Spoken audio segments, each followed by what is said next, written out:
Good morning, everybody.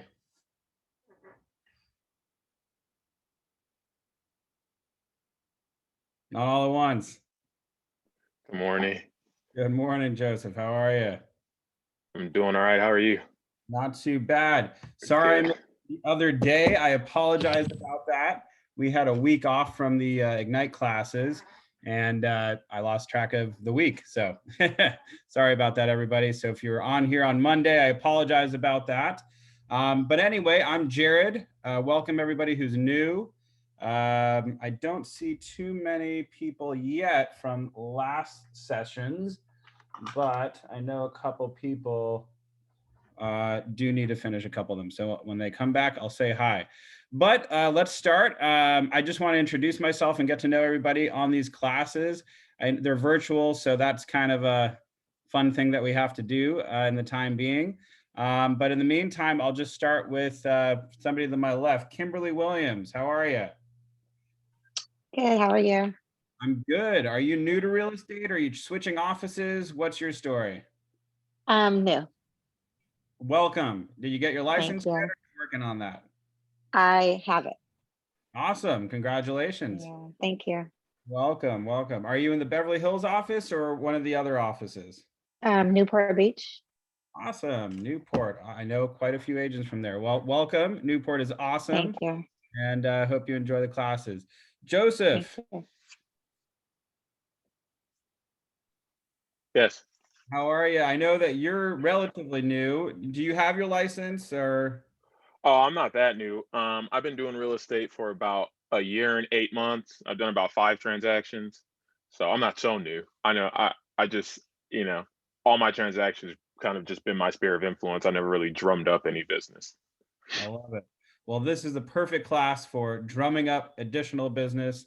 I love it. And where did you come from originally, Joseph? I'm in Palos Verdes. I'm at a brokerage called West Shores Realty, but I'm joining the Keller Williams Beverly Hills office. Good stuff. Love to have you, man. Good stuff. Good stuff. Parker Johnson, how are you, sir? Hey, what's up, Jared? I'm good. How are you? Good, good. Tell me about you. How new are you to real estate, or are you an existing agent, or what's your story? Yeah, super new. I got my test next week. So just like, refreshing myself with all that info because it's been like 4 months waiting. So good. I'm excited. And I'm with the Newport office and I'm living down in South Orange County. Awesome, awesome. Well, this is the practice of real estate, not the theory, not the this won't help you for the test, but this will tell Right, you I know. how to make some money. So good stuff, good stuff. Welcome. Alex Benson, how are you, sir? I'm great. How are you? I'm good. My ring light is super bright and it's making me super pale. I'm already pale, but I'm not this pale. So anyway, I'm good. I'm good. How are you? How new are I'm you to real estate? And I'm if you can tell you. yeah, I'm brand new to real estate. I do have my license, joining with the Newport Beach office. I have a sales background. I was selling cars for 10 years, ending up with Porsche for the last 3 years in the Los Angeles area. But I live in Irvine. I just bought my first house, so that's exciting, and ready to start this new venture selling real estate. Awesome. Well, welcome. Glad to have you aboard. And maybe you'll be able to hook me up when I need a Porsche or something like that through your connections. Absolutely. Awesome, man. Good stuff. All righty. Gabby H., how are you? I'm good. How are you? I'm awesome. It is a great day. Went rock climbing yesterday. Pumped. Fun. So tell me about yourself. How long you've been doing real estate? Where you come from? Are you in the Newport office, Beverly Hills? I'm in the Beverly Hills office. I just got licensed back in February, so Nice. I'm pretty new. Yeah. Welcome. It'll be awesome. Glad to have you on the classes. Cheers. All righty, Taylor Caldwell. Hi, I'm brand new to real estate also. I'm still in my undergrad at Long Beach State, but I'm working on getting my license. I just sent my stuff in to the DRE, so I'm just like waiting for them to get back to me. But I'm in the Newport office and I'm really excited. Awesome. Well, you know what I always say, and frankly, my friend Morgan or Taylor, she goes by two names. I don't know which one's the right one to say. Anyway, Dixon, she wasn't licensed when she was taking these classes. And, right when she started working with her clients is right when her license came in. So I always say, even before your license, feel free to reach out to friends and family. Just let them know that you're about to get your license and that you're working with some amazing agents or something like that. And if somebody needs to, buy or sell, you'll be able to work out a deal with, an agent in the office or something like that. So. Oh yeah, I've been telling everybody that I know. Good stuff. I love it. Awesome. Glad to have you. All right, Levon, tell me how to pronounce your name. Can't hear you.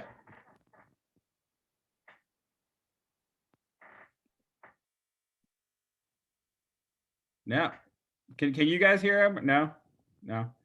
No idea. It says you're unmuted, but for some reason it's not picking up. Well, either way, glad to have you and welcome aboard. And when it starts working, just start chiming in, and I'll let you know when it starts working. Awesome. Good stuff. KW Newport. Are you a agent or?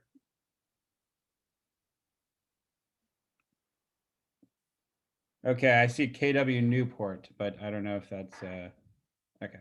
Anyway, awesome. Good to have you too. Albert Kim. Hello.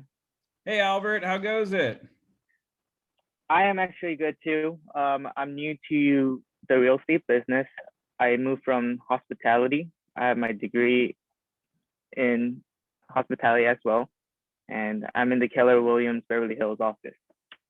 Welcome to have you aboard. Awesome. Thank you. One day I'll see you walking down the halls. I'll give you a high five. Most likely. I did see your poster there, sir. Oh, awesome. Good stuff. Awesome, man.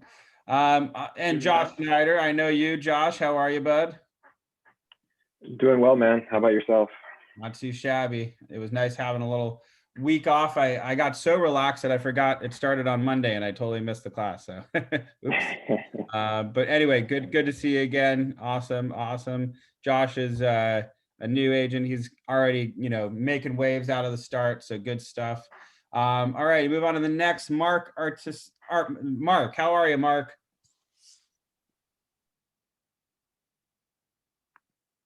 All right. I think you're either on mute or something. But okay, so everybody, this is Ignite. This is going to be a 12 unit course over the course of 6 weeks. Every Monday and Wednesday, we're going to go over basically the how-to in real estate, how to drum up new business, how to handle sellers, how to lead generate and prospect. And really this, before you got your license, you were learning all the legal stuff, all the required, documentation that you have to know before your test and everything. And that's great. None of that will tell you how to make money in this business. So this class is to kind of help guide you into that beginning stage of how to launch your career in real estate. So the more you plug in, the more you'll get out of it. And, unfortunately, because we're not in a classroom setting, usually I'd have people break out into teams in some of these modules and would go ahead and cold call together as groups and stuff. And it'd be really, really fun and energetic, but unfortunately we're on Zoom. So we will kind of skip over that kind of stuff. We will role play with each other in this class. I urge everybody, if you are able to put your face on or turn your camera on, I highly recommend doing that. Keeps you engaged, helps me be engaged with you so I know when I'm calling on people that they're there, and just keeps the flow going. So also, because of the pandemic, I always recommend everybody get used to Zoom. I know that we're hoping that it's going to be over in the next month or so, but oftentimes Zoom is a great alternative to meeting with clients instead of a face-to-face meeting, depending on their comfort level. Most people are getting pretty comfortable, meeting as long as you're masked and all that kind of stuff. But, I've actually closed multiple transactions this past year just by talking with my client via Zoom. We did a couple in-person meetings, but other than that, it was maybe 2 or 3. And other than that, it was always on Zoom or FaceTime. So get used to being on Zoom. I think it's actually, frankly, going to turn into a new thing in real estate. So get used to the technology and you'll be surprised at how well you do. Okay, so first things first, what I like to do, oopsies, let me just see. Hold on, give me a second, please.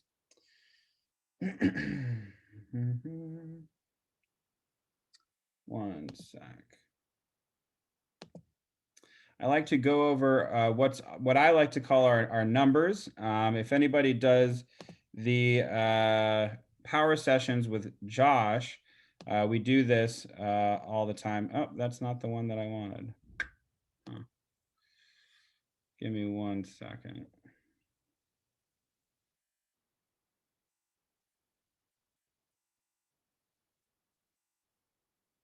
GW Ignite. Hold on.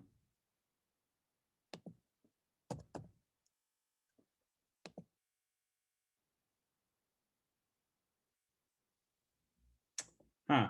I'm gonna have to find the other contact sheet. But typically what we would do is every single class, we'd start off with doing a reporting of our numbers, which basically is just to say, hey, how many people did you proactively reach out to? How many contacts did you make? Who did you talk with? Stuff like that. And how many leads did you get? And it's our way of keeping everybody accountable. Now, since this is going to be our first class together, we probably don't have any numbers to report on, so that's okay.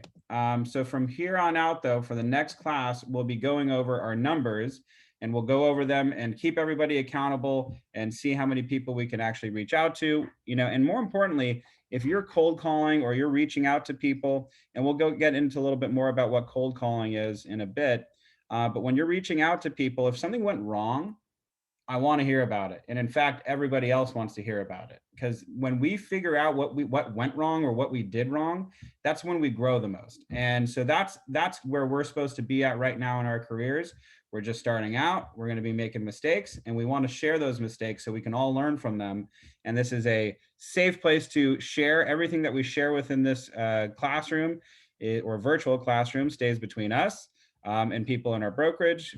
We don't go call anybody's clients. So if somebody's talking about a client and they give out their name or something, I don't want to hear about anybody in this class reaching out to them and going, oh, you should work with me. That doesn't happen in this class. So this is a safe place for all of us to kind of just talk and go over what's been going on in our careers and in our beginning of Ignite. All right, sounds good? Not all at once. Sounds Okay. good. All right, there we go. Come on. All righty.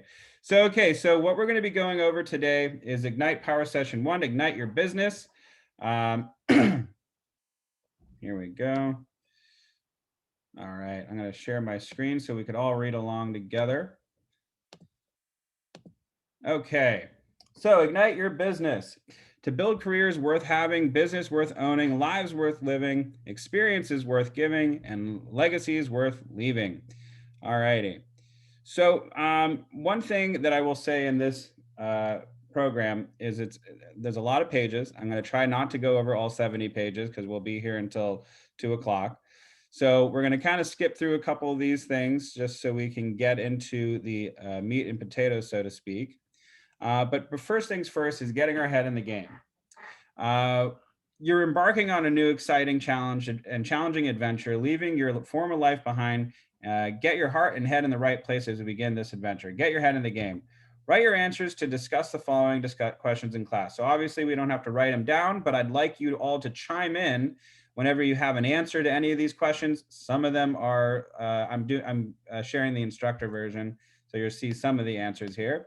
But have you achieved your financial goals in your career so far? Why or why not? So everybody who's here, maybe except for Taylor, who's finishing up college right now, who out there feels that they've achieved all their financial goals in their career up until today?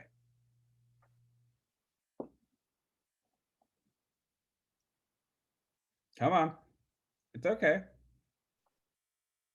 Well, I'll tell you right off the bat, I didn't. I was a senior project manager at a construction company.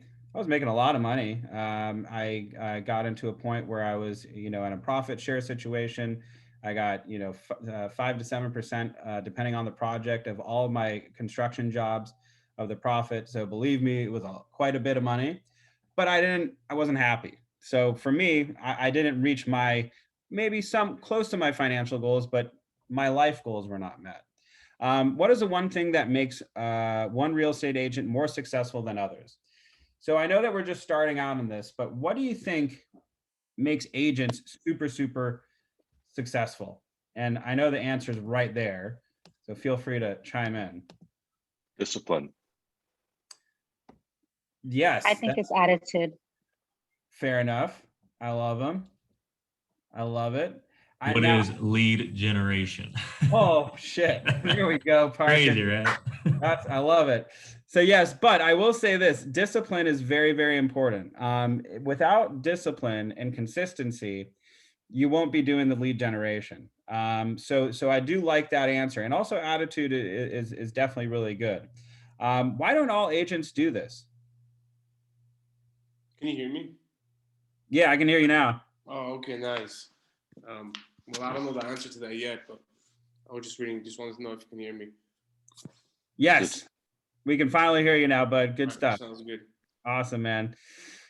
Okay, so what's the one thing that makes one real estate agent more successful than others? It's lead generation. Why don't all agents do this? They're not It's disciplined. easier not to. Yeah. Yes, absolutely. So Uncomfortable. yeah. And I have to be honest, I do this thing called cold calling occasionally. I used to do it a little bit more. I get a lot more business from my sphere of influence now, and just past referrals and past clients. But when I do lead generate a lot and I cold call, it's not always fun. You know, sometimes you're calling people, you're bothering them when they're sitting down for dinner. You kind of feel like, oh God, should I be calling this person right now? And the answer is you absolutely should. And because the truth of the matter is a lot of these people look at needs nowadays like people look at Amazon carts. Has anybody ever been shopping on Amazon and all of a sudden, you know, maybe they're thinking like, oh, I really want to buy this thing, I really want to buy this, but for whatever reason they don't do it and they forget about it and they go start doing something else or whatever. But then when you go online, all of a sudden right in the right hand corner a little thing pops up and it's that same thing that you were looking for on Amazon, and you go, oh shoot, I forgot I was supposed to go get that, and you click on it and you put it in your cart and you go ahead and buy it. Why do you think that happens? Like why is that so effective? I mean, It's on your mind. people need reminders. It's a super, super easy world to get distracted in.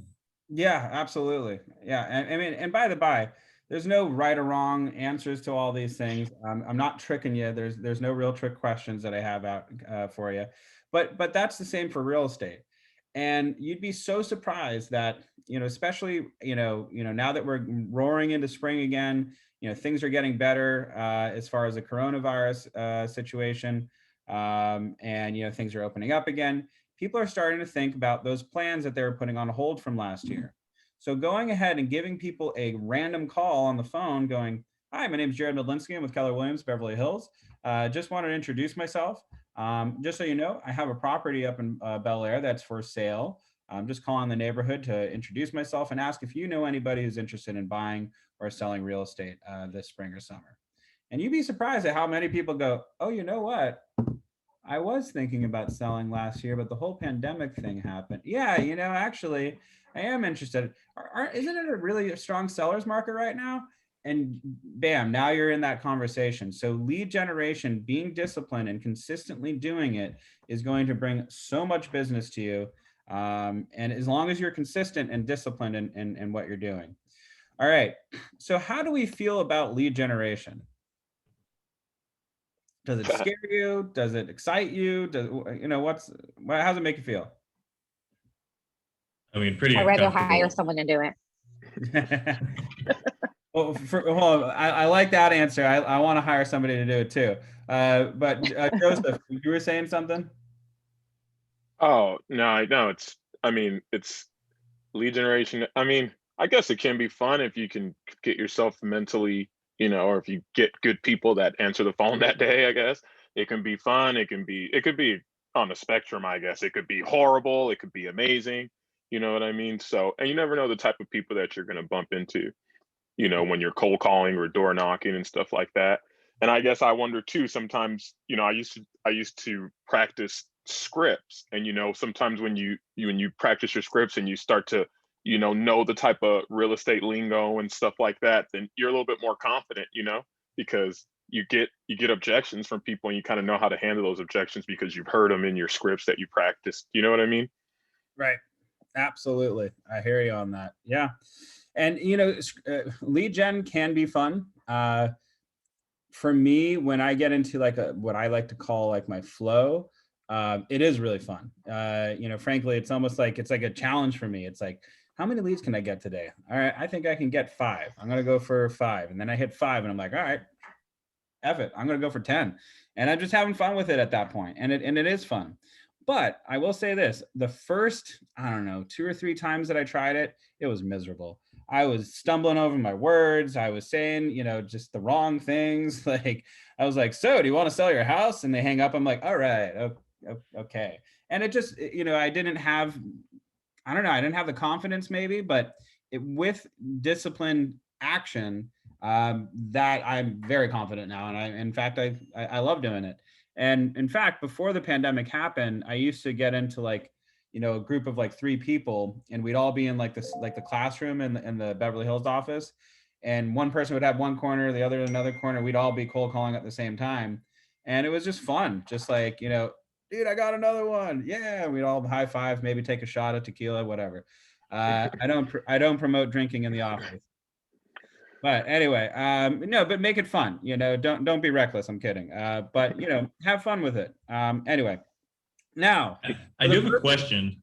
I might be getting ahead of myself, but how do you find cold leads? Like, I know all my sphere of influence is warm or like semi-warm, but how do you just find people?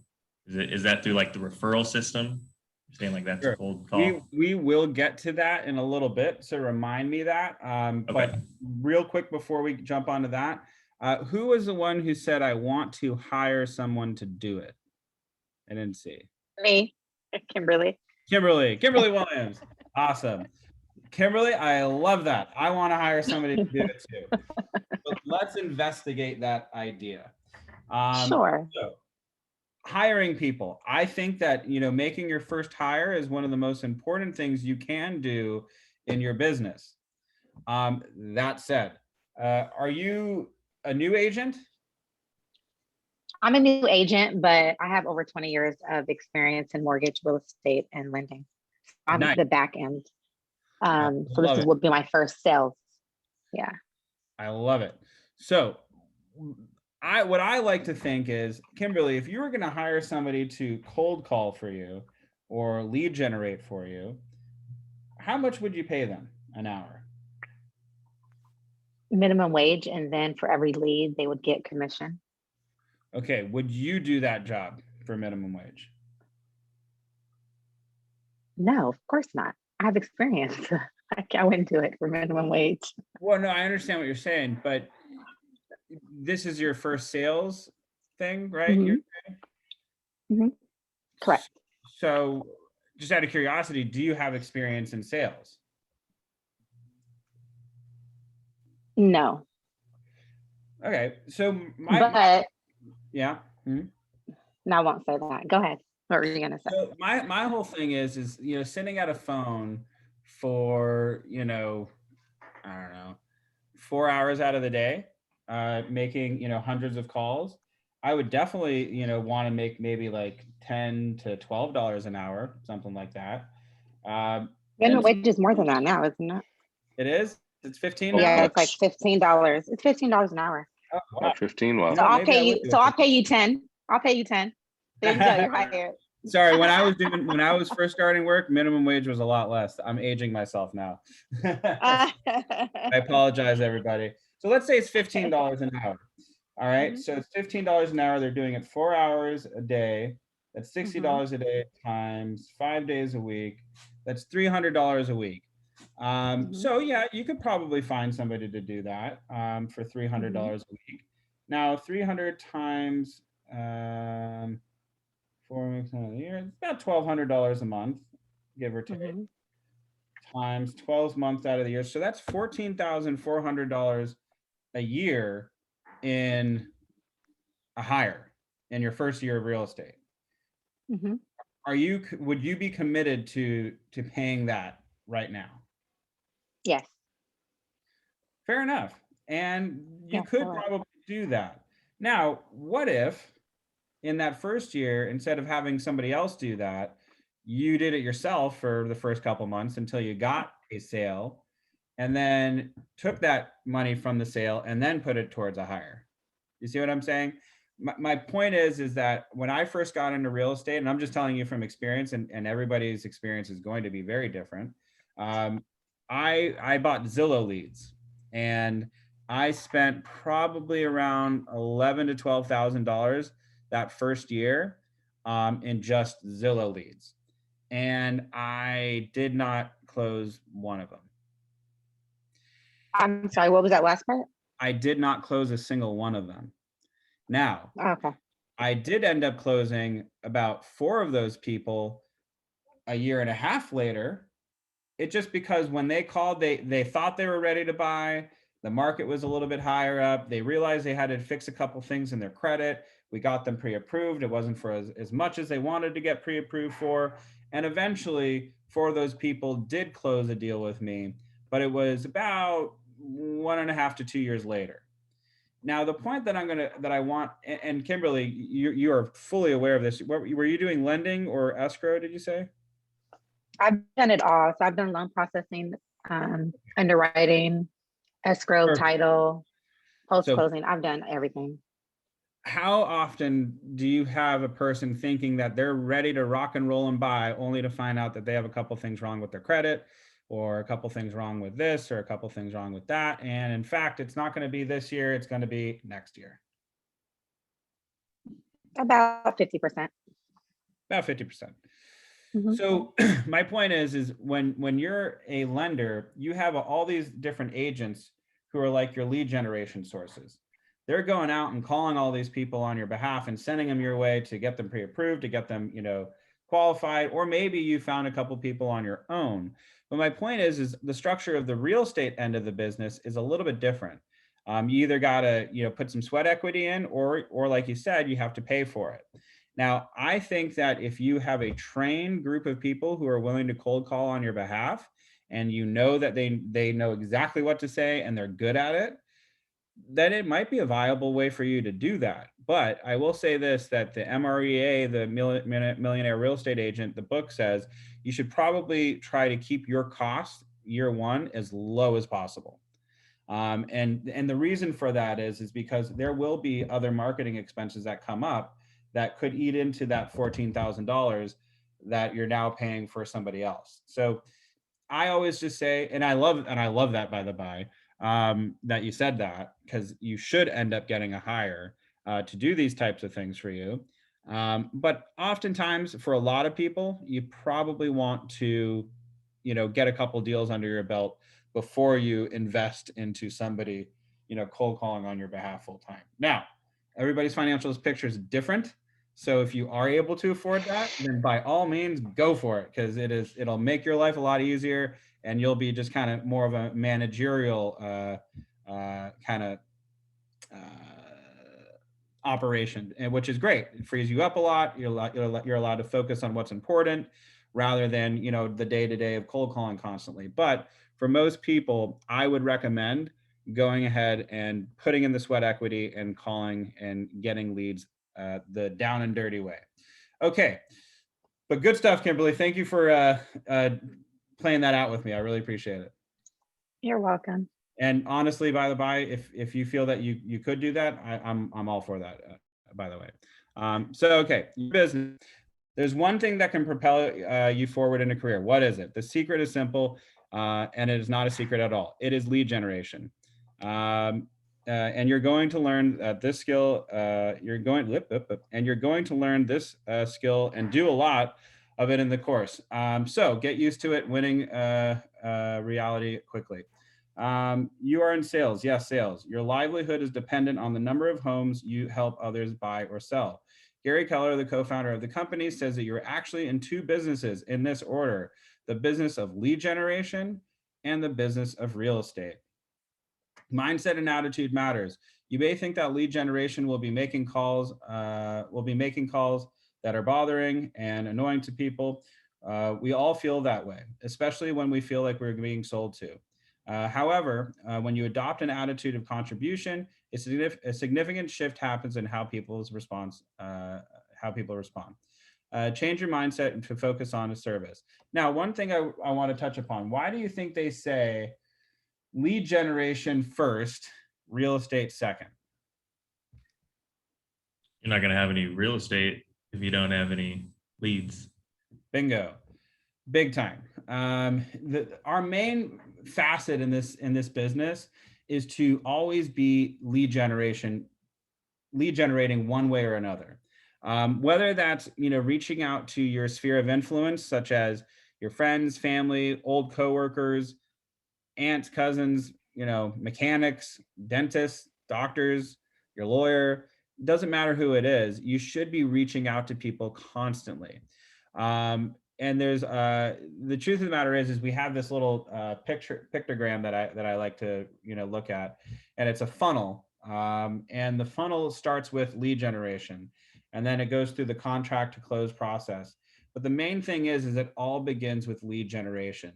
And by the end of this class, after all 12 of them, everybody's going to be like, I get it, Jared. Lead generation is what we have to do. But pretty much every single class, we're going to go over lead generation, lead generation, lead generation. Everything begins with it. So moving forward, the 6 personal perspectives. The most successful at this business know it takes a certain mindset and attitude to keep at it every day, and especially to excel. Fortunately, Keller Williams Realty has a foundational model for a successful mindset, which came into existence from Gary Keller. Ask the questions of hundreds of top agents. What is it that differentiates those who achieve at the highest level from those who don't seem to accomplish as much? After thoroughly researching this question, Gary discovered that all the high achievers have 3 basic attributes in common: mindset, approach to life, attitudes. So remember when that person said your attitude or mindset? That's spot on. You definitely have to have that as well. Okay, based on these 3 attributes, the 6 personal perspectives came to be. Commit to self-mastery. Self-mastery is the possession of great knowledge, skills, and habits that make you the master of you. When you commit to achieving self-mastery, you know your goals, know your strengths and weaknesses, know how to work with both your strengths and weaknesses to seek and master the necessary knowledge, skills, and habits to reach your goals. Throughout Ignite, you will be acquiring the skills to developing habits to be successful, moving you towards self-mastery. Another important thing, now, and by the by, all this stuff is great, just talking about self-mastery and reading this stuff and whatever, but unless you're actually trying to apply it, it's almost meaningless. So I always recommend to people, think about what are your strengths? Are you a people person? Are you better with, technology? Are you better with, being on the phone? Are you better with, face-to-face? What is it? What are your personal strengths?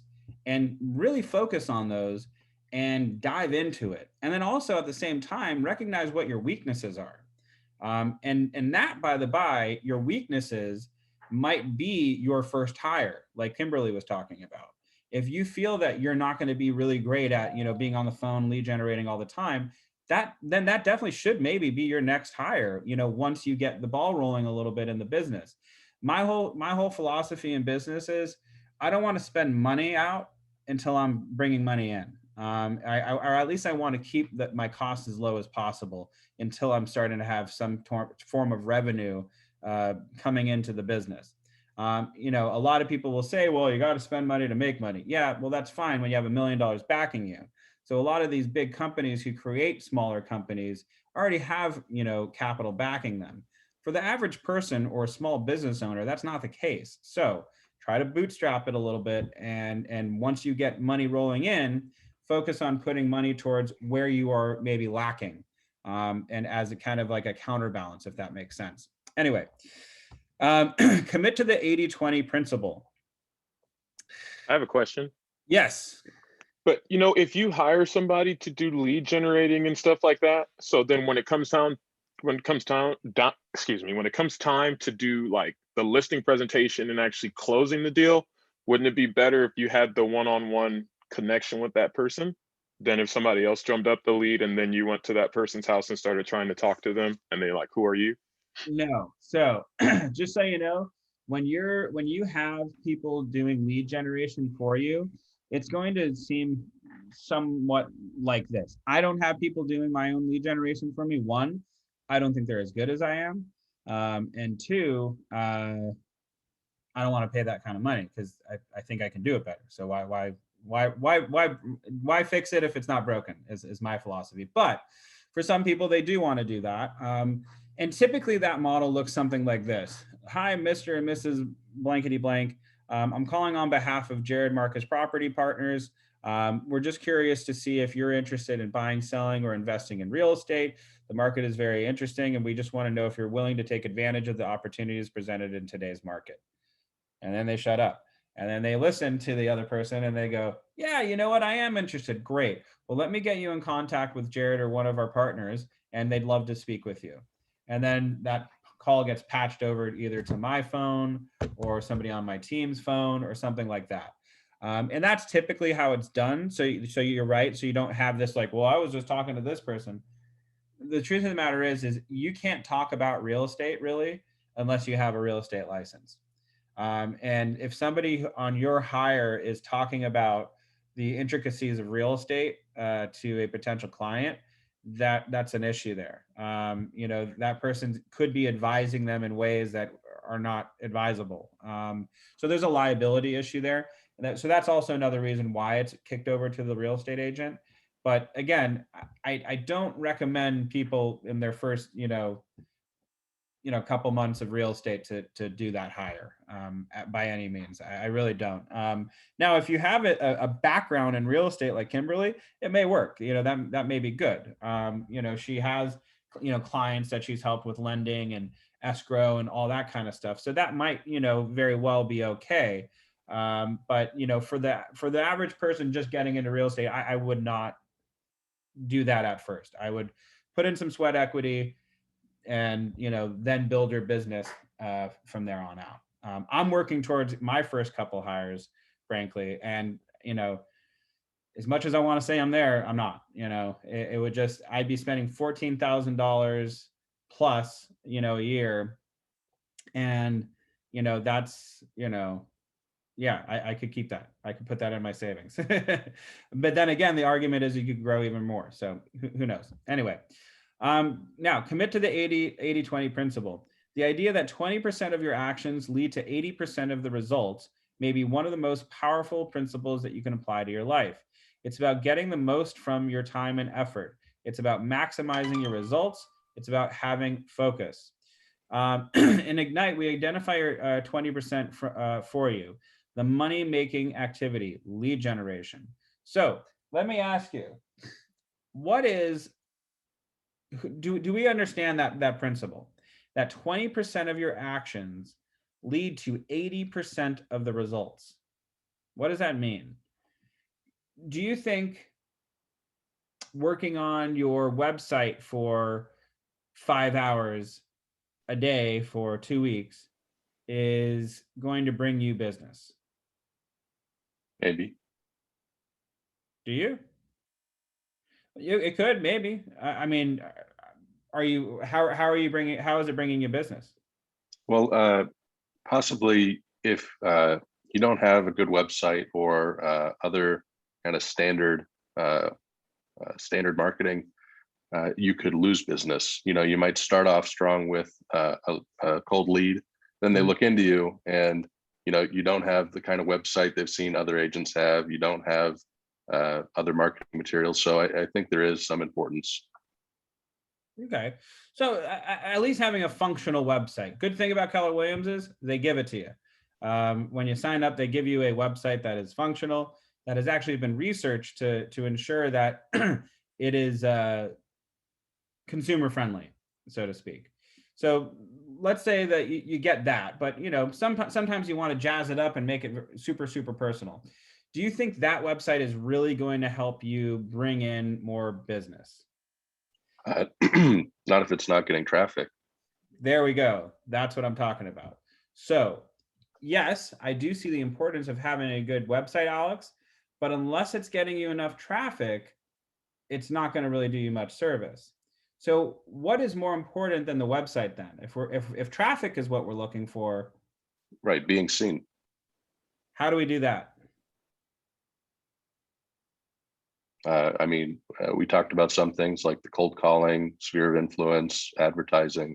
Lead generation. Absolutely. So yes, the website. Is that always the answer It's pretty much. today? That's always the answer. Pretty much. Okay.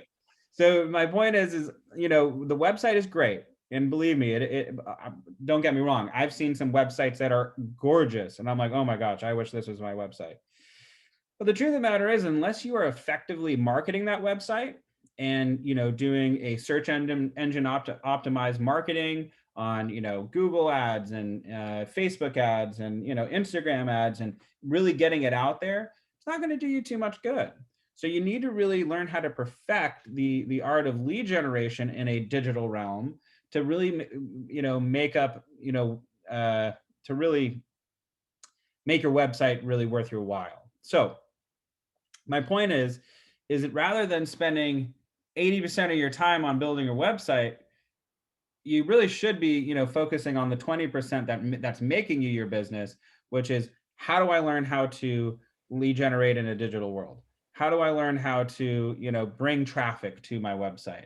And in the meantime, if you get a free website from Keller Williams that has your name, your branding, your logo, has a search engine in there for homes, an IDX that's integrated into the MLS so they can go search the internet for properties.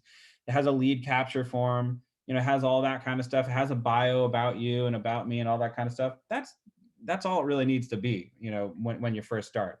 So I always say, you know, focus on how to bring people to that. So moving forward from that, what's really let me think what else is there.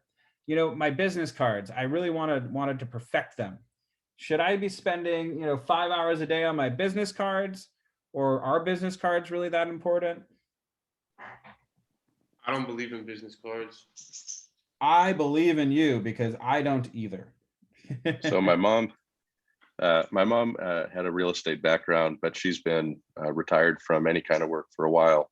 And she was telling me the importance of business cards. And I know from my experience selling cars that that's just a way you get dismissed, kind of.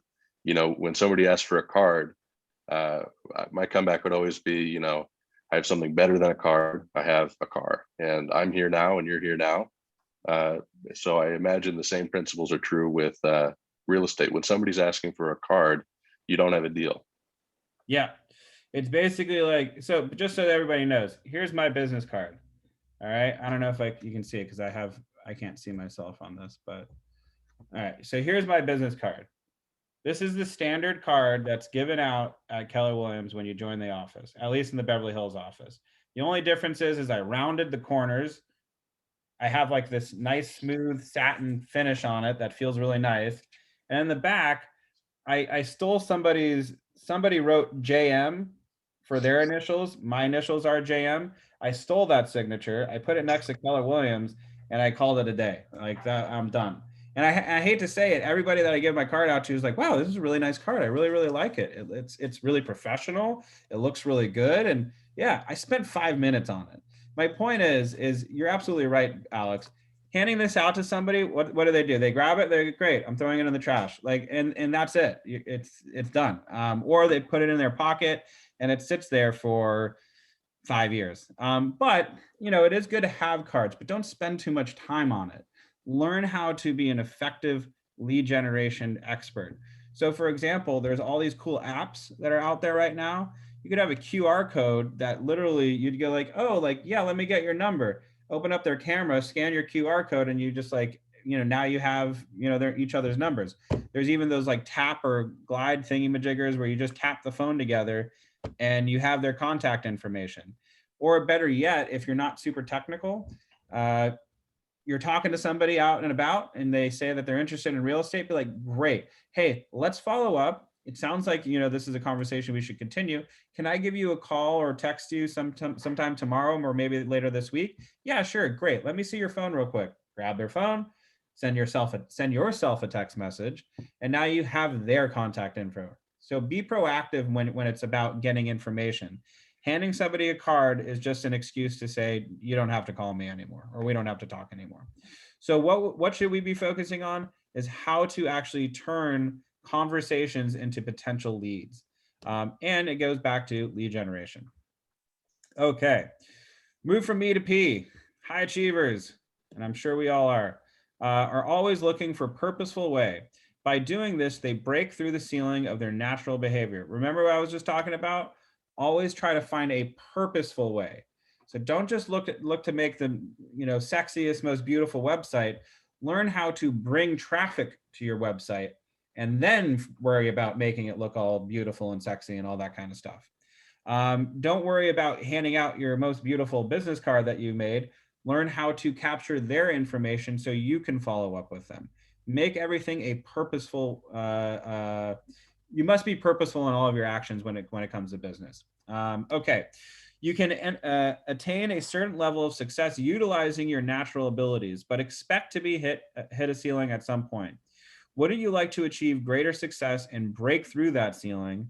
How about living a larger life or obtaining your goals? Ignite is not only designed to help start your business, it is designed to help grow your business. Ignite will help you move from entrepreneurial to purposeful with skill mastery. Now, remember somebody was saying, I forget who it was. They were saying, I've been in real estate for a little bit and I'm just really kind of working with my sphere of influence, but I want to learn how to get past that and figure out how to lead generate. That's exactly what this class is going to teach us. That's what we'll go over in a little bit later in this class. But for today, this is a big introduction. So I just want to go over all the purposes and what we're going to be going over in the class. But that's exactly what this is for. We're going to learn how to lead generate effectively. We're going to learn about search engine optimization. We're going to learn about door knocking, cold calling, and all that fun stuff. Okay.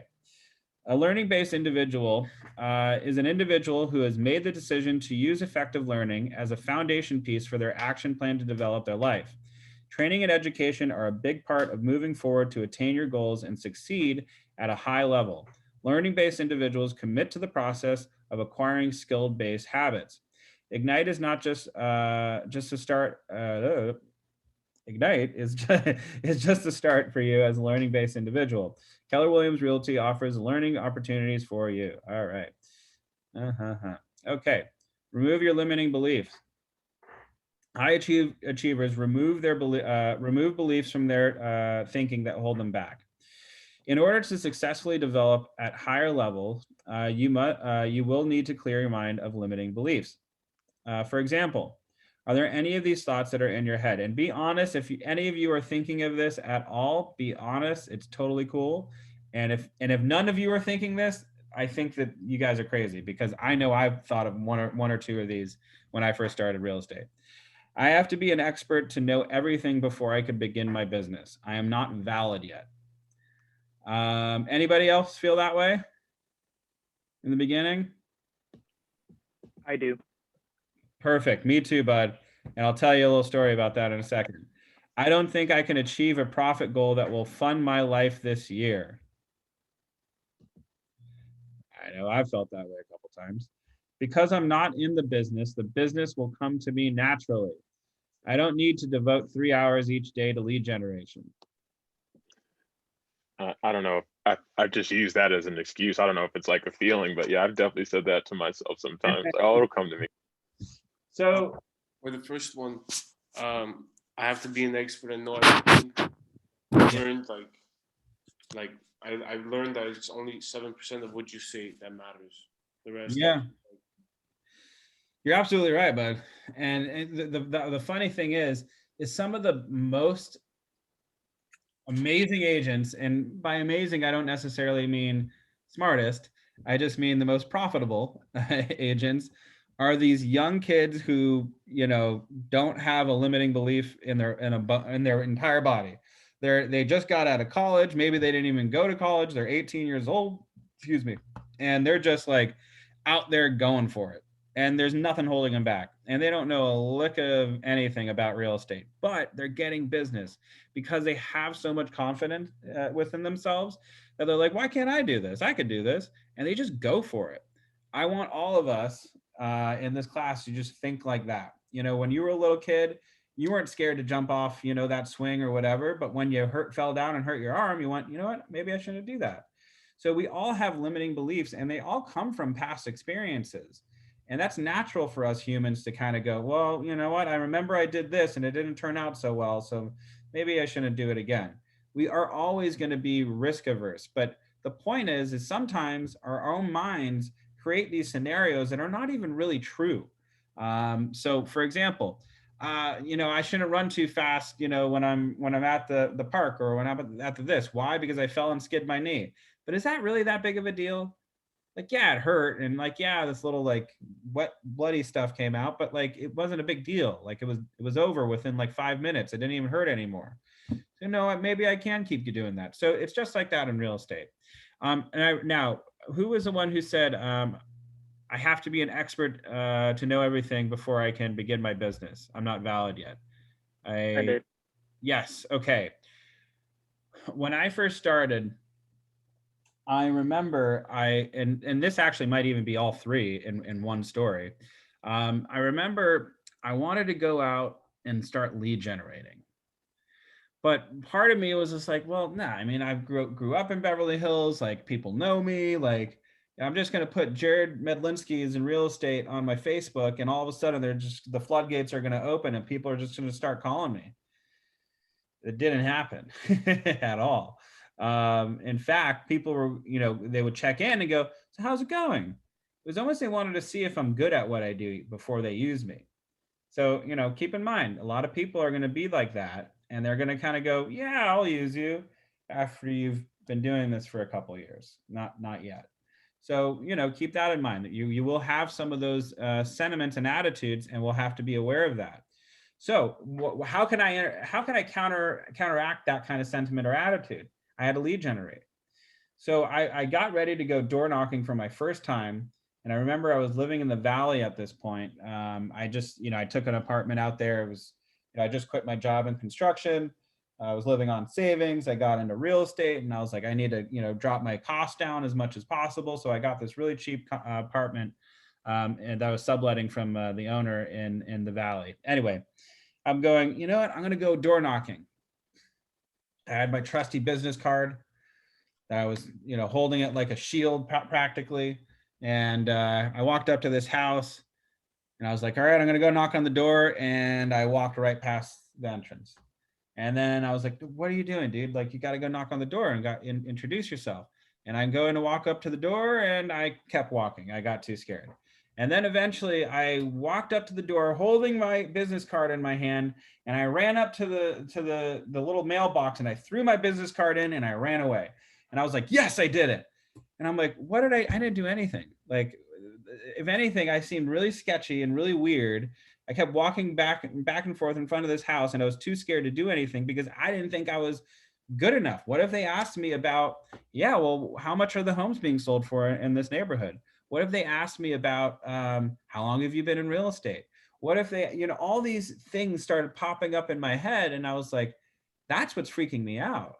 And I realized what I needed to do in that moment was go ahead and learn how much are homes being sold for in this neighborhood. Learn what is the average square footage that all the homes are being sold for. Learn what the average days on market are for. These are all things that we can learn today and sound like an expert who's been doing this for 10 years.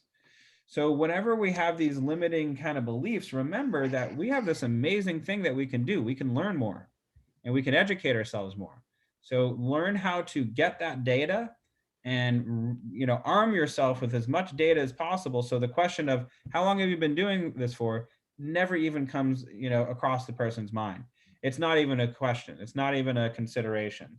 And eventually I got so good at it that, you know, frankly, I have people who go like, you must have been in this business for 10 years. And it's like, nope, less than 5. So the point is arm yourself with knowledge, because knowledge is going to make you stand out apart from all the, the average agents who frankly have probably been in the business longer than you. So keep that in mind. All righty. Actually, I have a question for you. Yes, what's up, Albert? So where do you find those datas? Okay, so that's going to be on the MLS. And are you a licensed agent yet? I am licensed, but I don't have access to the MLS yet. Okay, I would contact. Are you going to be in the Beverly Hills office? Yes. Okay, Google the MLS help desk, and you're going to want to contact them. And have you hung your license yet with KW Beverly Hills? I haven't yet. Okay, that might be why. Because once you do that, the DRE is going to have you do like this seminar and all this kind of stuff, and you're going to join a local chapter of the National Association of Realtors. So for example, we're like Greater Los Angeles Combined BLAR, anyway, something like that. You're going to join that, and then you'll automatically get access into the MLS. So the second you get into, finally hang your license at the office, they're going to say you have to join one of the associations, and then you'll get all your login credentials and all that kind of stuff. All right. Thank you. Definitely, very important first step though, it'll be a fun first month. I remember mine. It's a lot of seminars, a lot of classes. Anyway, be accountable. All right, accountability is first and foremost an attitude and an approach to your entire life. An accountable person says, everything in my life is a result of my choices and actions. I own my life. Accountability is a tool for continually changing the results in your life in those areas that matter to you most, your 20%. A person who is accountable for their 20% says, I own my life, and in certain areas, I want to continually improve my results. I will be purposeful, and I will be learning based to continue improving. Ignite will provide you with these tools to develop and cultivate your accountability to be successful. For further study, if you haven't already, view the 6 personal perspective videos on the kwconnect.com, blah, blah, blah, blah, blah. I will go ahead and give you a link to KW Connect right now. If you haven't hung your license yet, with our brokerage, you won't have access to this, but everybody who is officially with Keller Williams will have access to this, and I'm going to share it in the chat box right now. And for those people who are, potentially on a cell phone right now or something and want to bring up this lesson that I'm going over on the screen so you can actually read it a little bit better, I'm going to go ahead and send a link to the materials also in the chat. Boom, boom, boom. Give me a second.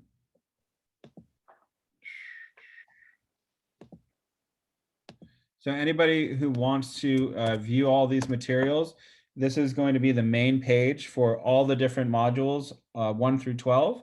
And you're going to want to download the Power Session 1 manual, which is the US version, not the Canada one, because that's in French. All righty. Okay, so let's get back into it. Oops. I didn't want that. That's not the one I wanted either.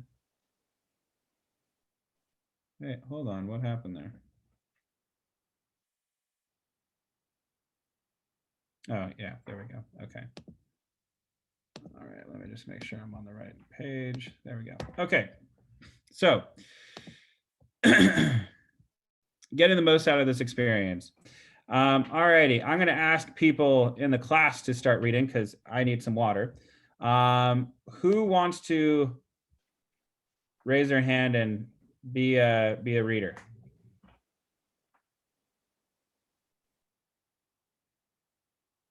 All right, I'm going to pick on somebody. Oh, Alex. Thanks, Alex. Yeah. Sorry, I didn't see you there. Awesome, Alex. If you could read experience from experience, getting the most out of this experience, down to the prisoner, and you'll read from the prisoner all the way down. Okay, is it going to be up on your screen or do I need to pull it up? Yeah, can you see it on my screen? Yeah, I can see it now. Yep. So from experience, you've begun an exciting journey, Okay, and then the prisoner has to be there, doesn't want to, and then all the way down to picks fight with the trainer. all right, Okay, I'm gonna grab water though. I'm listening. all right. You have begun an exciting journey towards sparking your business and attaining your dreams. You are not simply a student or a learner in Ignite. You are a capper in training, prepared to do what it takes to be successful, I believe, in your real estate career. What kind of capper in training will you be in Ignite? The prisoner has to be there, doesn't want to be there, doesn't know why they're there, doesn't engage, spends class time catching up on their emails, escapes by spending time in the hall on their phone, holds on to limiting beliefs, multitasks on their computer by working on side projects, picks fights with a trainer or other participants if they don't agree. Never had somebody pick a fight yet, but that would be funny. Very cool. Awesome. Thank you so much. The vacationer, like I was just doing right now. A day in training is better than a day on the job. Spends as much time chatting as listening. There to have fun, distracts the class with irrelevant comments, returns late from lunch breaks, not purposeful in their learning goals. Oh my God, spends a day on their smartphone texting and checking Facebook, isn't paying attention. Don't be that one either. The explorer. Let's see if I could have Parker Johnson read The Explorer. Yeah. The Explorer, excited and curious about new knowledge, skills, tools they will discover in class, listens attentively, and participates fully in discussions and exercises, asks meaningful questions and contributes compelling ahas, arrives to class on time and returns promptly from breaks, adopts a posture of acceptance, takes notes in their manual for future reference, respects the different learning styles and opinions of others. Love it. So by the by, that was in no particular order, Parker or Alex. So very good. Awesome. Thank you for reading. Very cool. So hopefully everybody realizes the explorer is who we should all try to be in these classes. Yes, it's going to be a little bit repetitive. I promise you, you're going to get annoyed of me saying lead generation, lead generation, lead generation. But it is very important. It is the one thing that I will tell you separates every single top producing agent in our office and pretty much all other offices, you know, around the United States. Okay. Some ground rules through Ignite: arrive to class on time and return promptly from breaks. I'm going to ask everybody to please turn on your cameras so we can feel super engaged. Be fully present, turn on your laptops, tablets, and phone to vibrate. How you participate is how you are going to participate everywhere. Respect the different learning styles and opinions of others. Again, remember, there's no right or wrong answers in a lot of these. There may be things that I'm, hoping to kind of point towards, but that doesn't necessarily mean that you're not right in your thought process or what you think, or whatever comes up. Help each other learn, because none of us is smart as all of us, and working together. Considers everything we've discussed as confidential. Again, we've never had this problem in any of our classes, by the way, whether it was me teaching or somebody else, where somebody brought up, oh, my client X, Y, and Z at this address, where another agent went after them and like went after that listing or something. Remember, we're not trying to compete against each other. We're trying to learn and grow with each other and make this a successful business venture. Because believe me, getting into real estate can be scary. You're your own boss. So awesome. Anyway, commits to implementing at least one thing you learn.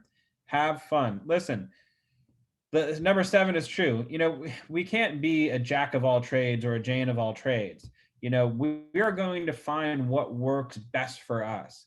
But as long as we are trying to implement it, at least one of the things that we learned from this class, and fully dive in, I promise you're going to see a lot of results. So awesome. Okay, make it happen. 4 skills. What is your job? It says it right here, but I'll go ahead and say it for you. Sales and lead generation. Who is your customer? Everyone and no one if you don't lead generate. What is your product? Your knowledge, expertise, and ability to deliver a stellar experience every time. So a lot of people would think, what is your product? Houses. It's not. It's actually your knowledge on houses. It's actually your expertise on houses. And why? And even if you're working with a seller, you might think that the product is their house, but actually still to your seller, because that's your fiduciary. You're not just there to sell the house, you're there to be a fiduciary to your seller, in turn, which is selling their house. You're going to be advising them on the market conditions. You're going to be advising them on the best marketing strategies. You're going to be advising them on staging, on minor repairs, maybe even full on construction that they might need to bring the house up to par if you feel that there's going to be enough of a profit there for them. So remember, our knowledge and our skills as salespeople and real estate professionals is really what our product is. Anybody can put a for sale sign in a yard. So if the product was the homes, that's all we would need to do. It's just for sale signs, and then we're done. But that's not the case, and especially not in Beverly Hills. We have some of the highest price per square foot and the highest homes in the country, if not the world. We should be really kick butt agents because of that. Okay. Today you will learn 4 new skills essential to gaining a strong customer base and having success in real estate. Skill number 1, know your big why and monetary goal. Skill number 2, commit to daily lead generation. Skill number 3, use influencing sales language. Skill number 4, be accountable to your big why and monetary goals. Now, we are going to really try to deep dive into knowing what your big why is in just a little bit. And I really hope everybody feels comfortable to share this with the class, because I always get a couple people who say, oh, my big why is so I can get a sports car or buy a house or buy shoes or buy this or that or whatever. I promise you there's something more than that that's driving you to a certain monetary goal. Because when we have something that's greater than ourselves, we tend to act very, very purposefully. Okay. Know your big why and monetary goals. And by the by, big why and monetary goals are separate for a reason. What drives you is not only your mindset and attitude, but what you're passionate about. What stirs your soul? Why are you in this business? What do you hope to achieve for yourself and your family? These answers to these questions are the basis to your big why. And to fuel that big why will take money and increase an income goal. To achieve success, you need motivation and inspiration for doing it, your big why. All righty, so passion for your big why. Anyone can achieve the goals set in this course, but not everyone will. The journey requires discipline and commitment to follow models, systems, and schedule every day. It requires passion towards something bigger than the task at hand, your big why. First, have a big why built around your passions, then follow the models you'll learn in this course to keep doing it. So let's see. I want to ask everybody, what is our big why? Does anybody have something that they'd like to share in terms of what brought them to real estate? What made you want to get into real estate? I see it as a path to financial independence. Path to financial independence. And what would that mean for you? That would mean that at some point in my life, I can stop working and maintain the quality of life that I expect, and also take care of one generation of my family, so my children. Okay, so it sounds like that might be your big why. And I don't even have kids yet, but I want to be able to provide for kids. Absolutely, I hear you on that. You know, I don't know, something about getting older, and you start thinking about that. So I hear you. I'm right there with you. You know, but I think though, Alex, that other than the monetary, being financially secure, and to be able to provide for one generation monetarily, it sounds like your future kids might be your big why, or family might be your big why. Yeah, I mean, if I didn't have to work to take care of family, then I wouldn't be working to do it, right? Sure. Yeah, absolutely. So, so I love that. So your big why seems to be family. And by the by, your big why can evolve. And just because I'm saying it's family for you, that doesn't necessarily mean that's true. It can evolve into something bigger or greater, or, just stay the same, or what have you. So I love that. And we're all just kind of, talking about this out loud right now, but does anybody else want to share something, possibly their big why, their big purpose? Yeah, I think for me, first and foremost is personal growth. I've been in sales roles for the last 4 years and never got to that place where I, feel like I should be. So definitely personal growth. But then, I mean, the same thing with Alex, like, having that financial security, working for a future family. I love it. I mean, for me, I've been tussling with this for over a year now. Well, actually, I've been at Keller Williams for about 3 years. So like, yeah, about 2.5 years. I'll say I've been really kind of thinking about my big why. And for me, I'm obsessed with backpacking. I love backpacking. I love nature. I love the outdoors. I love everything about it. My girlfriend tells me I'm starting to become a mountain man because I'm finally growing out my beard, and I just love it. Now, backpacking, I'm not trying to fund a backpacking life. I mean, that's great. But I started thinking about it, and something about me that I like to share with a lot of people is I was adopted. And, I was adopted before I was even born. Everything was taken care of. So it's like, I don't really have this, sad story about it or anything like that. I always say, like, my parents really wanted me, like, so much that they adopted me. I mean, they're great. I had an amazing life growing up, but that's not the case for a lot of kids out there. And so I thought, I had all these great opportunities growing up as a little kid, that I was able to go backpacking when I was, in high school, and, learn about nature and all this stuff.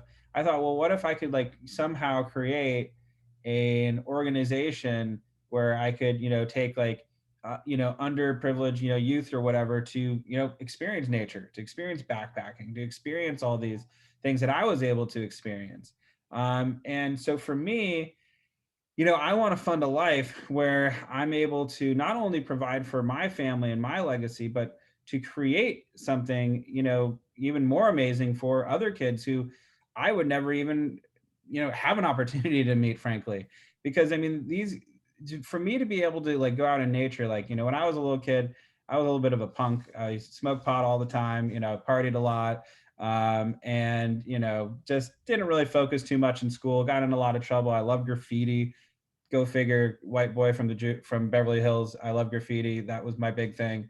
And I got a lot of trouble. And it wasn't until I got sent away to this, like, wilderness, like, backpacking thing and whatever, that I realized, like, wait a second, like, I ain't so badass. And, this mountain just kicked my butt. And all of a sudden I fell in love with nature. So I wanted to be able to bring that back out to other people. So my big why is to be not only provide for my own family, but to provide for a future generation of kids and give them opportunities where they may have not have had the access to that. And so for me, that really drives me in my business, and why I really want to create something in real estate. Now, I thought about that for years before I came up with that, and I still have not yet to fully implement it, but that's one of my big whys. So think about your big whys, because I promise you, when real estate is annoying and you're in a transaction that's bothering you, and you're so angry about this and that, and or lead generation's not going on as well as the way that you expected it to, when you go and, like, lay down at night, that big why is going to be the thing that goes, damn it, I'm going to get back up and I'm going to keep going because I need to do it. And so when I'm talking about the big why for everybody, really think hard about it. Really think about what drives you, like, in here, like in your heart, and like really focus on that. And I think Alex and Parker, you're spot on with that. And I think I think it'll be good. Anybody else have any like thoughts or things that they'd like to share? Awesome. Well, feel free to chime in anytime. Okay, so we're gonna get right back into it. So focus on your big why. What is driving you, and what do you want to create for your future? So, okay, top agents can all articulate their big why, and you will be able to do this as well. A big why. Hold on. There's something covering up some of my screen. Okay, a big why is what keeps them going when they're tired, bored, or disappointed. It's the spark that ignites their way every day. Your big why might be to have a financially success tied directly to your efforts instead of a salary controlled by the opinions of a boss. To build your own business, to achieve a bigger life through your business. The big future. Write down the date 12 months from now. Now imagine this date is today. Sorry, my dog is chewing something in the background. Your business is thriving. Your life is everything that you've dreamed of. Your customers rave about the experience and value you provide and think of you when they have a real estate need. Your family and friends are so proud of your success and are consistently referring business your way. You are helping others live their dream of owning a home because you are now focused on helping them get what they desire. You are building the foundation and momentum for your entire career and gaining relationships and experiences and the income you desire. You are a top agent in your market center or rookie of the year if you're new. You're poised to hire a part-time assistant to handle your 80%. While you take care of the 20% that grows your business. You are on the path of building a career worth living, a business worth owning, and a life worth living. So again, hire that assistant after your first year. I always recommend that. So anyway, so your turn, your big why. We can go into that, but we kind of just discussed that. So in the interest of time, we're going to kind of go down a little bit. We always recommend, writing down your big why and taking a picture of it and making it the background of your phone.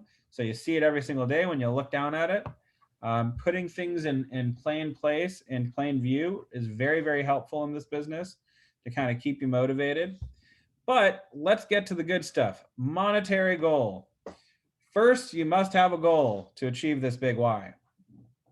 What is your annual monetary goal? Now that you know your big why, what will it take for you to fund your life and your big why? Write your annual monetary goal down here. So for everybody who's following along, think about how much money do you want to make? And go ahead and write it down on a piece of paper. I'll give you a second if you don't have one. And go ahead and write that down. And, everybody's monetary goal is going to be private, so I'm not going to ask everybody because it's going to be different for everyone. And I want you to, stay true to what your needs are, not what somebody else's needs are. Somebody might say $1 million, another person might say 100,000, another person might say 50,000 is fine for me. So whatever it is, keep that in mind and keep it to yourself, but we'll go ahead and go along with this. All righty. Now remember to include taxes and expenses as you consider your monetary goal. Okay, commission, GCI example. Now that you've written down, Now that you've written down your monetary goal, let's look at what it takes to achieve this amount by calculating the average commission on each house bought or sold. So the average sales price of a home is not $200,000 in Los Angeles, I can tell you that much. But for the interest of easy math, let's go ahead and just use this example. Average sales price, $200,000. Average commission rate to you, 3%. Average commission net GCI is going to be $6,000. So if you sell a $200,000 house, you'll get 3% back in commission for a $6,000 net. Now, at a rate of 0.03, maybe high or low, depending on the market. Okay, so yeah. Keep in mind, here in Los Angeles, it's about 2.5%. It's not a full 3%. Now, I have received 3% commissions on properties. Typically, they are lower priced condominiums where I am pretty firm on my commission on that one. In fact, sometimes I've asked for even more, but typically it's 2.5% in Los Angeles. I'm gonna let my dog out real quick. He's whining a little bit. Sorry about that, y'all. Hey, buddy. I know. Okay, go. Okay. All righty. Average sales price. So do it yourself. So if you would like, feel free to write these down. So let's say the average sales price in our market is $1 million. It's probably a little bit higher than that these days. The average commission rate to you, 2.5%. The average commission GCI. So an easy way to figure that out, by the by, take your handy dandy calculator, put in $1 million, and you're going to subtract 97.5%,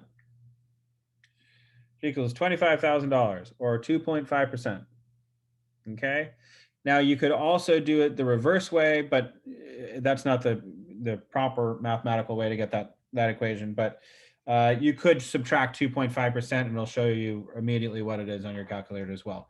But for our interest, what we would do is $1 million minus 97.5%, and then you will get your average commission GCI. So for every $1 million home you sell, your average commission GCI is going to be $25,000, but we're not done there yet.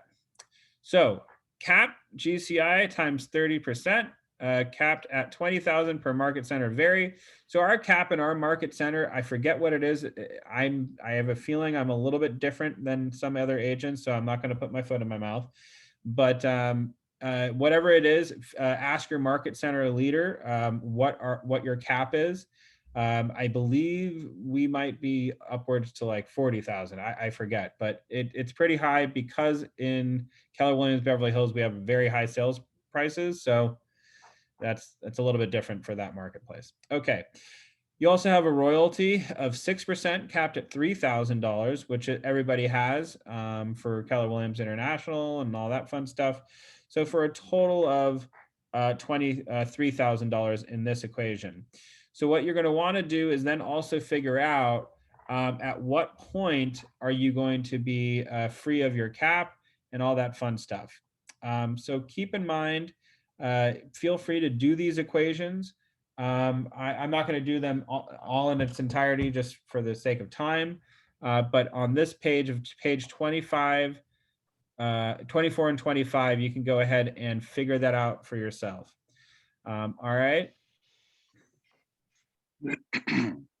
Sounds good. Okay. Now, and eventually what we can do is we can figure out exactly how many transactions total it will take for us to reach our goals. For me, I realized I wanted to do about 30 transactions a year at $1 million average sales price. I want to make close to $1 million. That's my train of thought. So that's what I strive for. All righty. And is it doable? Yeah. In some marketplaces, 30 a year is like standard. So, keep that in mind. But you really have to, fight for it here in Beverly Hills because there's a lot of agents who are your competitors. So get out there and take your unfair share of the market. Okay. Skill number 2, commit to daily lead generation. So we can talk about money all day, but if we just focus on money, we're going to miss it completely. We're not even going to get that goal. You know how I look at money? I look at money like I look at my girlfriend right now. No, I don't think that my girlfriend costs me a lot of money. I'm not saying that. She's great. She makes more money than me, frankly. She makes movies. Well, anyway, but she makes more money on paper technically. But my point is that I look at her like money because why? When I'm just focused on the money and I'm just focused on like, I need money. I want money. It seems to always just escape me. It's just like they can smell it on me. Like my clients, they're just like, he just wants a commission. I call it commission breath. They're just like, all he cares about is closing a deal.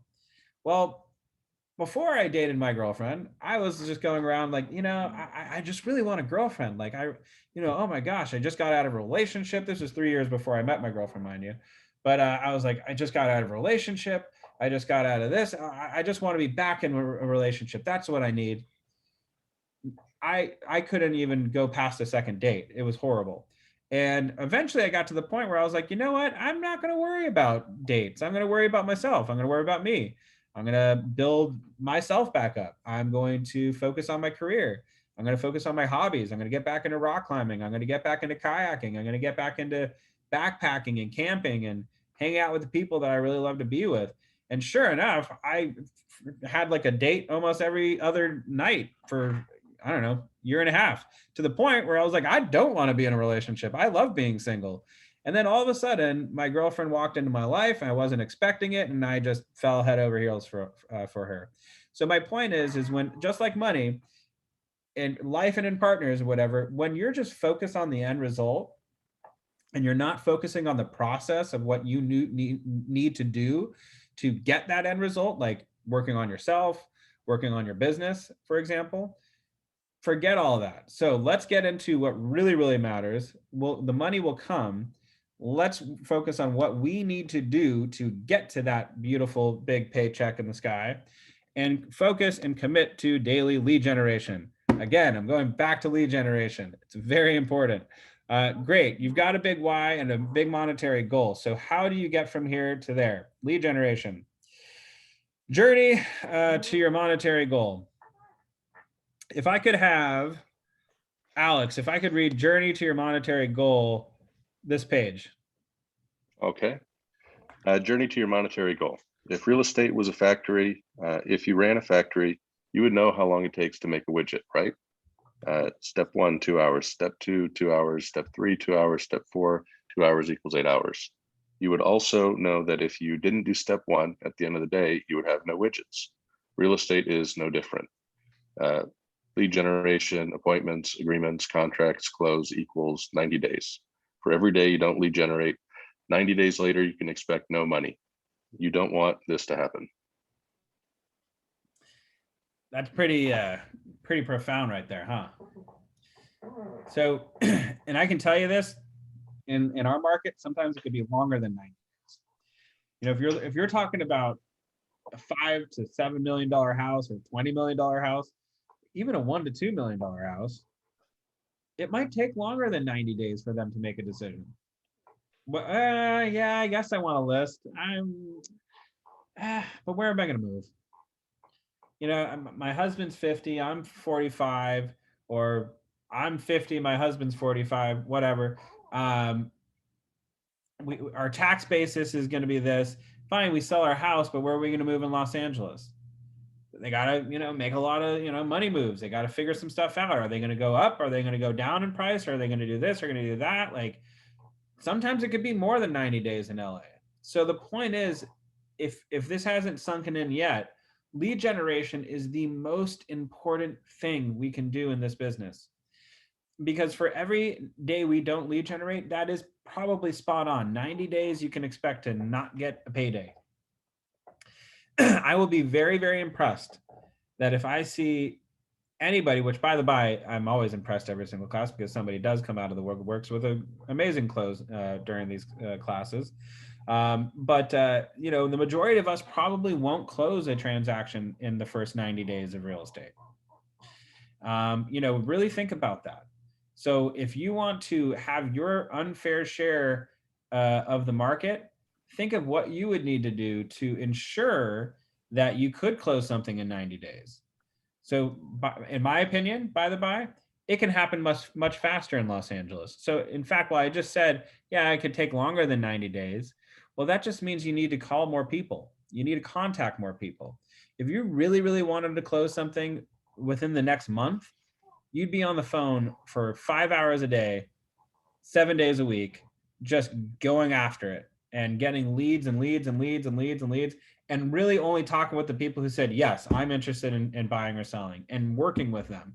And then the other 5 hours of the day, so you're working 10 hours a day, by the way, is following up with those people and figuring out, hey, where am I going to, find them their next house, putting them on drip searches, putting them on, marketing email campaigns, making sure you're in contact. So my point is we need to really determine what we need to do to get the business. And I would say that 90 days is actually pretty close to average, but I think it could be a little bit more in LA. But anyway, so know what your conversion time is, and make sure you're staying up on your lead generation. Okay, how long on average? Oh, I'm giving away there we go. How long on average does it take to get a buyer or seller to sign a contract for a sale or listing? So class, how long on average do you think it takes a client, a buyer or seller, to sign a contract for a sale or a listing? When is that time frame beginning? Yeah, like for example, I'm talking to a buyer. How long until I get them to write an offer on a property on average? Or I'm working with a seller. Hey, my name is Jared. Are you interested in buying or selling? Yeah, I'm interested, but I'm not sure when. How long until they agree to signing a listing agreement or a buyer writing an offer? It depends on motivation. Usually how quick they're qualified and their motivation on when they want to buy or sell. 100%. I would absolutely agree with you on motivation. Like I said, again, it could take 80 days, or it could take 180 days. It could take 2 days. If you happen to find a cash buyer who's like, hey, I'm in a 1031 exchange, I need to buy something immediately, lucky day to you. So it could happen, totally different for everybody else. But on average, how long do you think it takes? 30 days for a buyer, longer for a listing. Anybody else? 3 months. Yeah, pretty close for both of you. But yeah, it's 1 to 60 days or more. So it could take up to 60 days, typically. Depending on how much time you put into the lead generation every day and how many appointments you go on to and close. How long does it take for a transaction to close and for you to get paid? 30 to 60 days, depending on your market. For us, it's about 40 days on average, just so you know. So it's right around the middle of that. But if you're working with a great lender, you could probably close a lot sooner. So how quickly do you want to get paid, or how long can you go without a payday? That's going to be a personal question. So, that's going to be different for everybody. All righty. What will it take for you to get paid so you can begin to fund your big why? The answer's right here. Anybody want to read it out loud for me? Lead generate every day, build your database of contacts, communicate with people about real estate daily, commit to go on a lot of appointments, and practice scripts to get better. Telling you, Alex, you are going to kick butt. I'm pretty sure of it, and I love it. So thank you for being so attentive.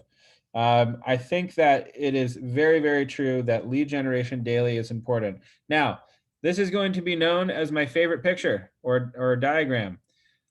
It is called the lead generation funnel. I will refer to this so many times throughout this course. It is going to get repetitive. You're going to be annoyed. And I want people to start groaning whenever I bring it up and whenever I come up to it on a slide. I want you to be I hated this when I first saw it. I was like, oh my God, I get it. It's so it's elementary. It's well, who cares? Well, I realized that not a lot of people do care about this picture, because a lot of people don't do this. A lot of people don't lead generate. There's a reason why I think it's like 90% of our office, all the sales is done by 10% of the agents. We have 500 agents in our office. Only 10% do 90% of the sales. That's a crazy number. So, I mean, yes, there might be a lot of agents in our office. There's 500, but only 10% are doing the actual work. It's because they're constantly lead generating. There's no secret sauce. You want the secret to real estate? That's it. Lead generate. Just do it. Do the work. So anyway, your lead generation funnel must be filled with leads. People who have real estate need now or in the future. Lots of leads.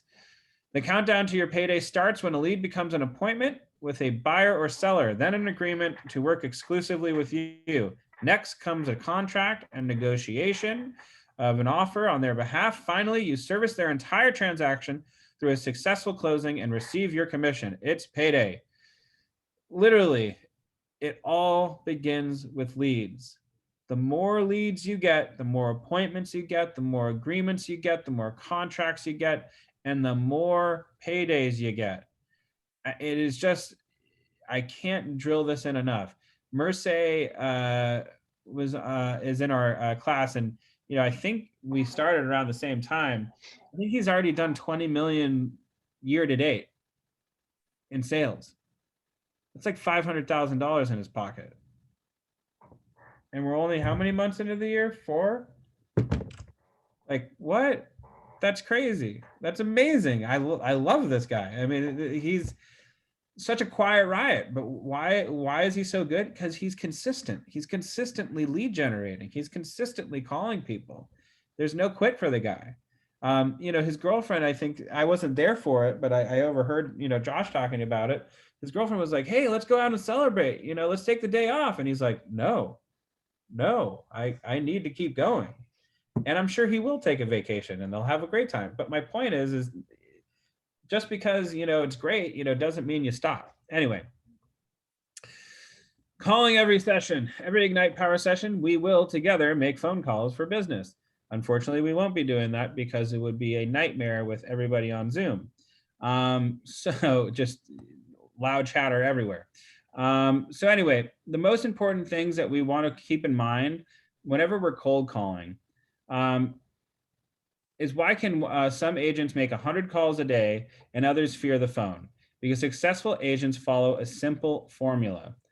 Leverage powerful scripts, build the relationship, ask for the business, ask for referrals, come from contribution.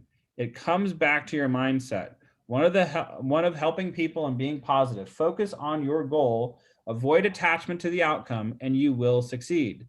So one thing that I like to say is I always refer to scripts as a conversation parameter. How many on this call? So before we get further into this thing, how many people on this call have been contacted by a salesperson over the phone? Gabby, Alex, Parker, Taylor, Hatham. And how many were they just like totally scripted? Like, hi, my name is blah, blah, blah, blah, blah, blah, blah. Anybody? Yeah, like painfully Yes, scripted. Painfully. And you hate it. I hate it. And I hang up immediately. In fact, it's like literally, I don't even like, it's just off the phone. So in Beverly Hills, I would like to recommend to everybody is find a script that you really, really like, which basically has a message that you agree with, and practice it and practice it and practice it and practice it and practice it like you're an actor or an actress going for an Academy Award. They're all scripted whenever they make movies, but they're good at it. They're so good at it that in fact, sometimes they vamp a little bit. There's some scenes that they're like, well, that actually wasn't in the script when they did that, but it was so good that we just decided to keep it. It's the same thing as when you're cold calling. So I don't actually go off of a script per se, but I do have a script with little tiny like bullet points that I'm going off of. I know that these are the points that I want to touch upon in the phone conversation. And other than that, I'm just winging it and I'm just going on a conversation parameter. So I don't know. Like for example, if I'm calling for Beverly Hills or Bel Air, I have 2 off-market pocket listings that I'm trying to sell in that location, but at the same time, I also want to get more listings in that area. So what I like to do is I like to go off of what I already have, and then I like to build off of that. So if I could with, let's see, Gabby, can you and I do like a little like scripting role play? Sure. Awesome. Don't sound too excited. Okay, so I'm gonna be myself, and I'm gonna call you, and you're a homeowner in Bel Air. Okay, you live on Stradella. Let's say. Okay, ring ring. Hello. Hi, is this Gabby? Yes. Hey Gabby, this is Jared Bedlinsky. I'm with Keller Williams Beverly Hills. Just wanted to give you a call and introduce myself. I'm one of the real estate agents for a property over on Linda Flora Drive. I believe it's my record says you're on Stradella. Yes.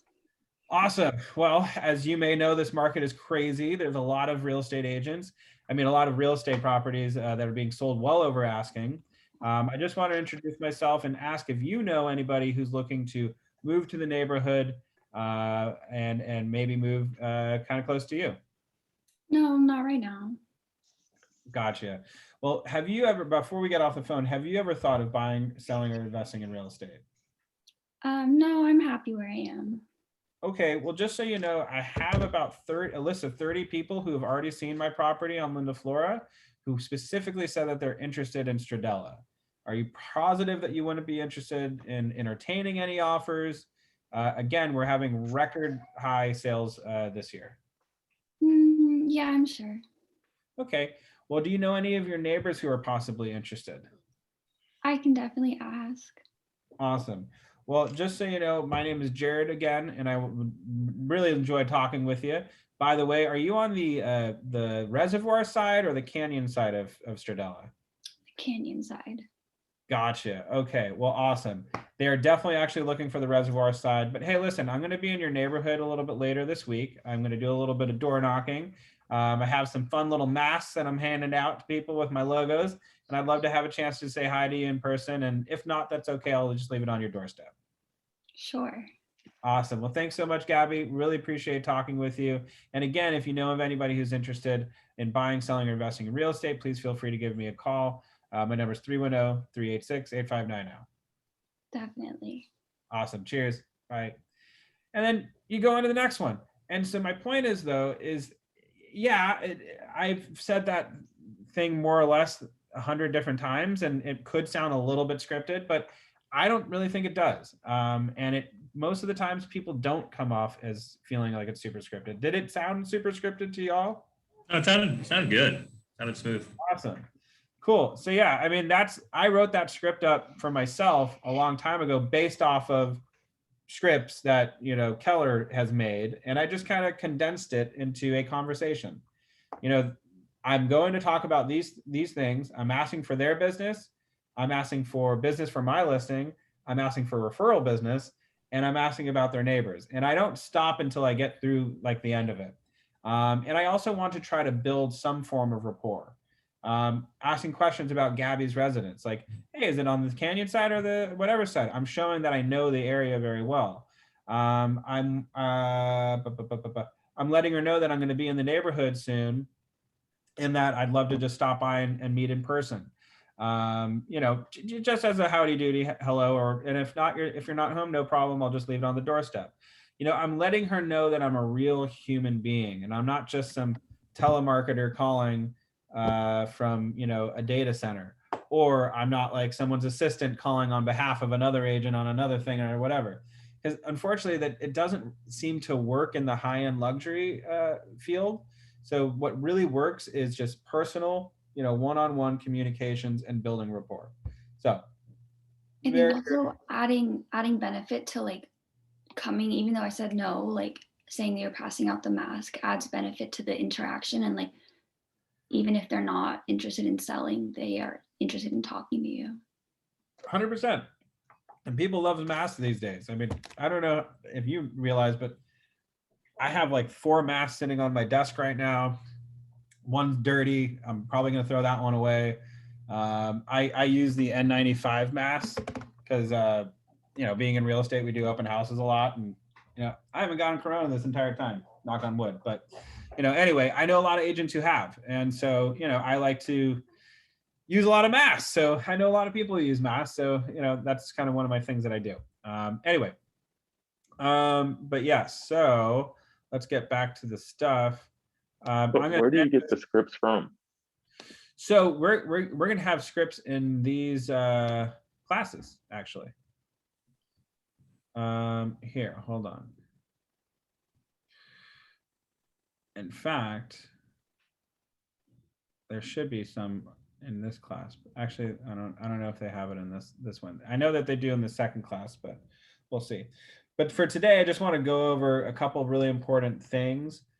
before we jump into the actual scripts of doing that. Cool. But okay. Yeah, but no, we have in this class, in fact. Now, the powerful habits that we can form while we're trying to lead generate and while we're doing all this fun stuff is we want to make sure we're doing the daily 10-4. Now, I know Josh,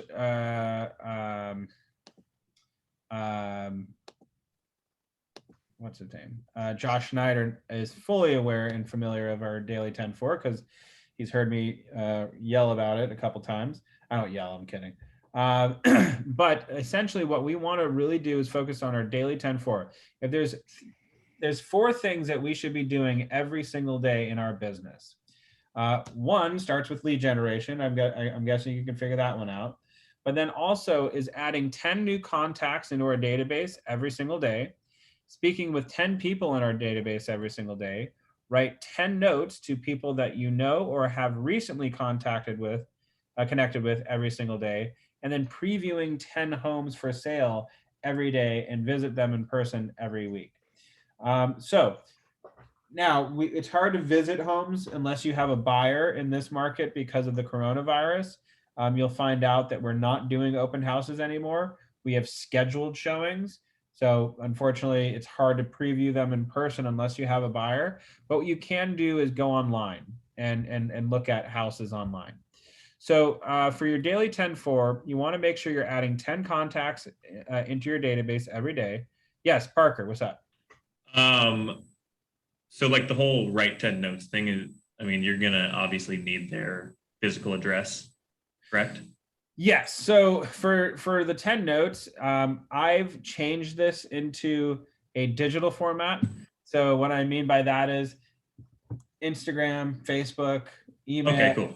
You know, just do something like that. You know, because, and listen, I actually do believe in the power of handwritten notes. I have my own personal stationery on my desk in my office.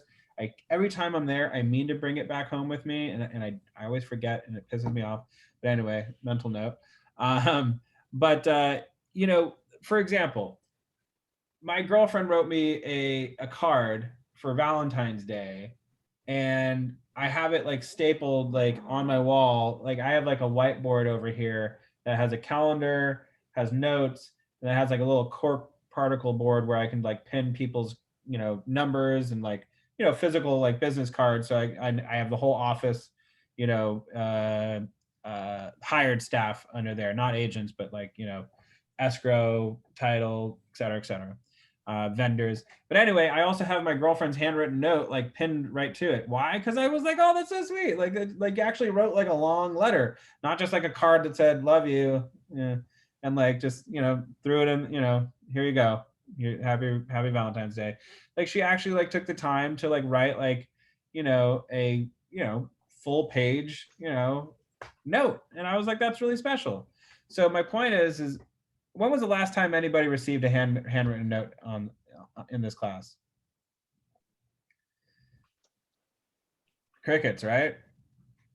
Yeah. So my point is if you're actually having a conversation with somebody and you're cold calling and you're lead generating.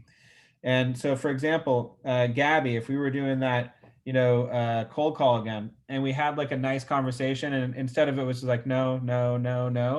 And it was a little bit more like, yeah, you know what? I have been thinking of selling and blah, blah, blah, blah, blah, blah. But you know what? It's not the right time for me. You know, my husband just passed and, you know, I just, you know, I'm a little bit frazzled about it. And, you know, because you're going to get stuff like that. And in fact, a lot of times you're going to cold call people and they're going to start talking about like fishing or like the weather or kids soccer and their little grandson is doing this. My point is eventually you'll get into conversations that don't turn into business necessarily from there, and go take that moment, think about what they said, take out your little stationery and write a handwritten note and actually say, hey, it's Jared with Keller Williams, Beverly Hills again. It was really great talking with you. I just wanted to say, you know, talking about, you know, your kid's soccer game was really awesome. And I'm really happy to hear that kids are back out and playing sports again. You know, I know that this last year must have been really, really difficult, not only for the kids, but for the parents. So I appreciate what you went through. And just wanted to let you know, if you ever need anything or any help, I'm in the neighborhood at all the time, and I'm happy to help out, any way that I possibly can. Hope you're having a great day. Talk to you soon, Jared. And they get like a letter with like they're gonna be like, oh my God, this is the nicest real estate agent I've ever effing met. And I've never even met him before. This guy writes this agent who doesn't know me writes me more than my family does. Like, I'm telling you, like, people are blown away by that. So stand out. Sometimes you got to go old school to be new school. Hey, anyway, so write handwritten notes or do the digital version. Go ahead and get on to, Instagram, Facebook. Oftentimes if I post something on Instagram, especially if it's real estate related, I'll sometimes post like these 10 3-minute long diatribes about real estate. And I'll look at it and it's like, oh wow, 70 people actually watched it to the end and didn't skip past it. So I'm going to take a screenshot of those 70 people and make a point to DM them directly rather than just go, okay, I know that they watched it. I'll be proactive and write them a note and just say, hey, thinking about you. Hope you've been well. Tell me, what's new with you, blah, blah, blah, blah, whatever. And that's very, very effective. So away from the notes now. Okay. Prospecting, make sure we're talking to people 10 people every day, adding people to your database. A powerful thing in real estate, especially with Command, is we can set up automated drip campaigns. So the second you put them in your database, you got them for life. It's amazing. And you can just send them out. It's like set it and forget it. It's like email marketing, just sending it out to them constantly. In addition to reaching out to them on social media, in addition to writing them handwritten notes, in addition to giving them 1 or 2 phone calls, a year just to stay in contact and in touch. So believe me, if you're doing all of those things perfectly, you will have one hell of a business, heck of a sale business. Anyway, bill of sale. There we go. That's what I was looking for. Jared, I have a question for you. Yeah. For the contacts, are you adding people that are interested? Are you asking them if they want updates on real estate, the real estate market, or just someone you met randomly and then you have your phone number and then they're suddenly receiving something that they didn't ask for? Both. Yeah, it's like Pokemon. You gotta catch them all. You want all the people. Don't worry about it too much. Honestly, if you meet somebody at a bar or something like that, or a restaurant, or the coffee shop, or the library when it opens up again, or just walking the dog, whatever, and you get their contact info, you can be very specific with what type of marketing campaigns are sent to them. So for example, there's a 8x8 campaign and there's a 33 touch campaign. The 33 touch goes for 33 touches over the course of 1 year. So, that's about every other week they get a little email. It's not horrible. They're not going to scream at you, through the whatever. So, you're not bombarding them with stuff. So, feel free to do that, but you can also set up another campaign where they're only touched 12 times out of the year, once a month, no big deal, that's okay. So, and Hatham, by the by, somebody might go, hey, I didn't ask for this. And there's a little thing that says unsubscribe right there, and they can unsubscribe from it. It's no big deal. Yeah. But I understand what you're getting at, and you don't want to come off as, too aggressive. Yeah, and especially if they're your close circle of friends, for example, and then you're doing it and they're like, okay, it's too much from the beginning. I don't know. Well, are they really a close circle of friends if they're getting annoyed of you reaching out once a month about real estate? So, maybe you're hoping that they're going to be your good friends. I'm kidding. No, but I understand what you're saying. And I think that I look at it like I go through my phone book occasionally, and I'll just start calling people randomly. And I know that sounds weird and creepy and a little bit anxiety filling, but I'll just call them. I'll be like, hey, it's Jared. I was just thinking about you. I hope you've been well. What's new? How's everything? And if they go, oh, Jared, I haven't talked to you in 2 years. Why are you calling me? And they sound angry or upset that I'm calling them, I'll go like, okay, well, it was really nice talking to you. And then I go to this great thing called delete, and it feels so good because I'm like, oh, I get to delete them out of my phone book now. Great, awesome. Because why should I have somebody in my phone book who doesn't want to hear from me or doesn't want to talk to me or would never ever buy real estate from me? It's a great way to find out. And you know what? Screw them. You know, some of my favorite thing that I can do is delete people out of my phone book. It feels great. It's like, oh, that's awesome. Because now everybody that's in my phone book, I know will pick up my phone call, and that's the way I want it to be. So you know, it's no big deal. So you know, that's another way to look at it. But you know, Haitham, to be honest, you seem like an awesome, nice guy. I'm sure people are going to love to hear from you. So don't worry about it. Honestly, it'll be good. But yeah, I typically will put some people in one category of campaigns and other people in other ones. If it's somebody that I'm talking to every other day or something, it's like one of my best friends, you know, maybe they only get, you know, sent stuff manually, you know, like, hey, I have a new listing. Like they might get notified on that kind of stuff. Or, you know, I'll ask them like, hey, like if you were going to move anywhere, where would it be? You know, maybe they'll just get like a once a month, like an update on like what's happening in their favorite neighborhood. So, you know, I agree that for some people, for just relationship purposes, you're not going to you know, bombard them with, you know, stuff. But for a lot of, you know, our purposes, you know, just meeting somebody for coffee or something like that, talking about real estate. Yeah, I'm gonna contact them 33 times in a year. Yeah. Or the 8x8, which is 8 touches in like a month. So it's like really, really consecutive. So anyway, keep that in mind. But touches are good. They're good. Anyway. Okay, let's see. I don't want to keep this for too much longer. I like to end these around 1. Let's go ahead and watch this video because we're talking about scripts. So let's watch this video real quick, and let's see if I can find a little bit more about some of these scripts for you. And here, 1 second.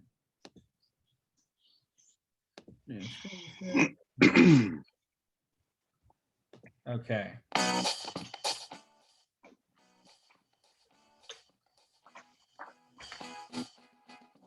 Hi, I'm Jeff Glover, and I'm going to tell you the top 5 things that you need to know about using scripts. Step 1, you're going to need to get your scripts from a top agent at the office, your team leader, a MAPS coach, or of course, Keller Williams University. Step 2, we're going to need to do a total transformation of instead of talking and telling, of asking questions. Selling isn't telling, selling is asking a series of questions that leads to desired response. So instead of talking so much, we need to get in the habit of asking questions. And asking questions gives us control of the conversation. Control of the conversation gives us our ultimate outcome, which is an appointment set or closing. Step 3, we need to listen with good intentions. Well, what I mean by that is we need to listen to their answers instead of just listening to them talk and asking another question that comes to mind. For example, instead of asking a seller where they're moving to and then going on to the next question, how soon would you like to be there? Ask them, where are you moving to? And when they give you a response, ask them, what takes you there? Step 4 in becoming better at scripts is we need to learn to mimic, mirror, and match the prospect. What I mean by that is we have to listen to their tone of voice. We have to speed up or slow down based on how fast the prospect is talking. That means when they respond and say, we're moving to Toledo. Oh, Toledo, that's exciting. What takes you there? 93% of communication is body language and tonality. And that means only 7% are the words that we say or the questions that we ask. Step 5, we need to take these 5 points and practice them daily. If you think of NFL teams, they practice 50, 60 hours on the practice field for a 1-hour game. Our game is our presentations and our appointments, and we need to practice daily. Everything that we've learned every single day before we meet with our clients. When it comes to scripts, my biggest aha is that everybody has their own scripts. We're pre-programmed to have scripts, and we're talking and asking questions that are scripted. However, what we found is that most of our own scripts are no good. And so we have to learn the right scripts, the right questions to maintain control of the conversation. Thanks for watching KW Connect. Make it a great day. That guy's really cheesy. I like him though. But what he says is absolutely spot on. And I have to agree with it.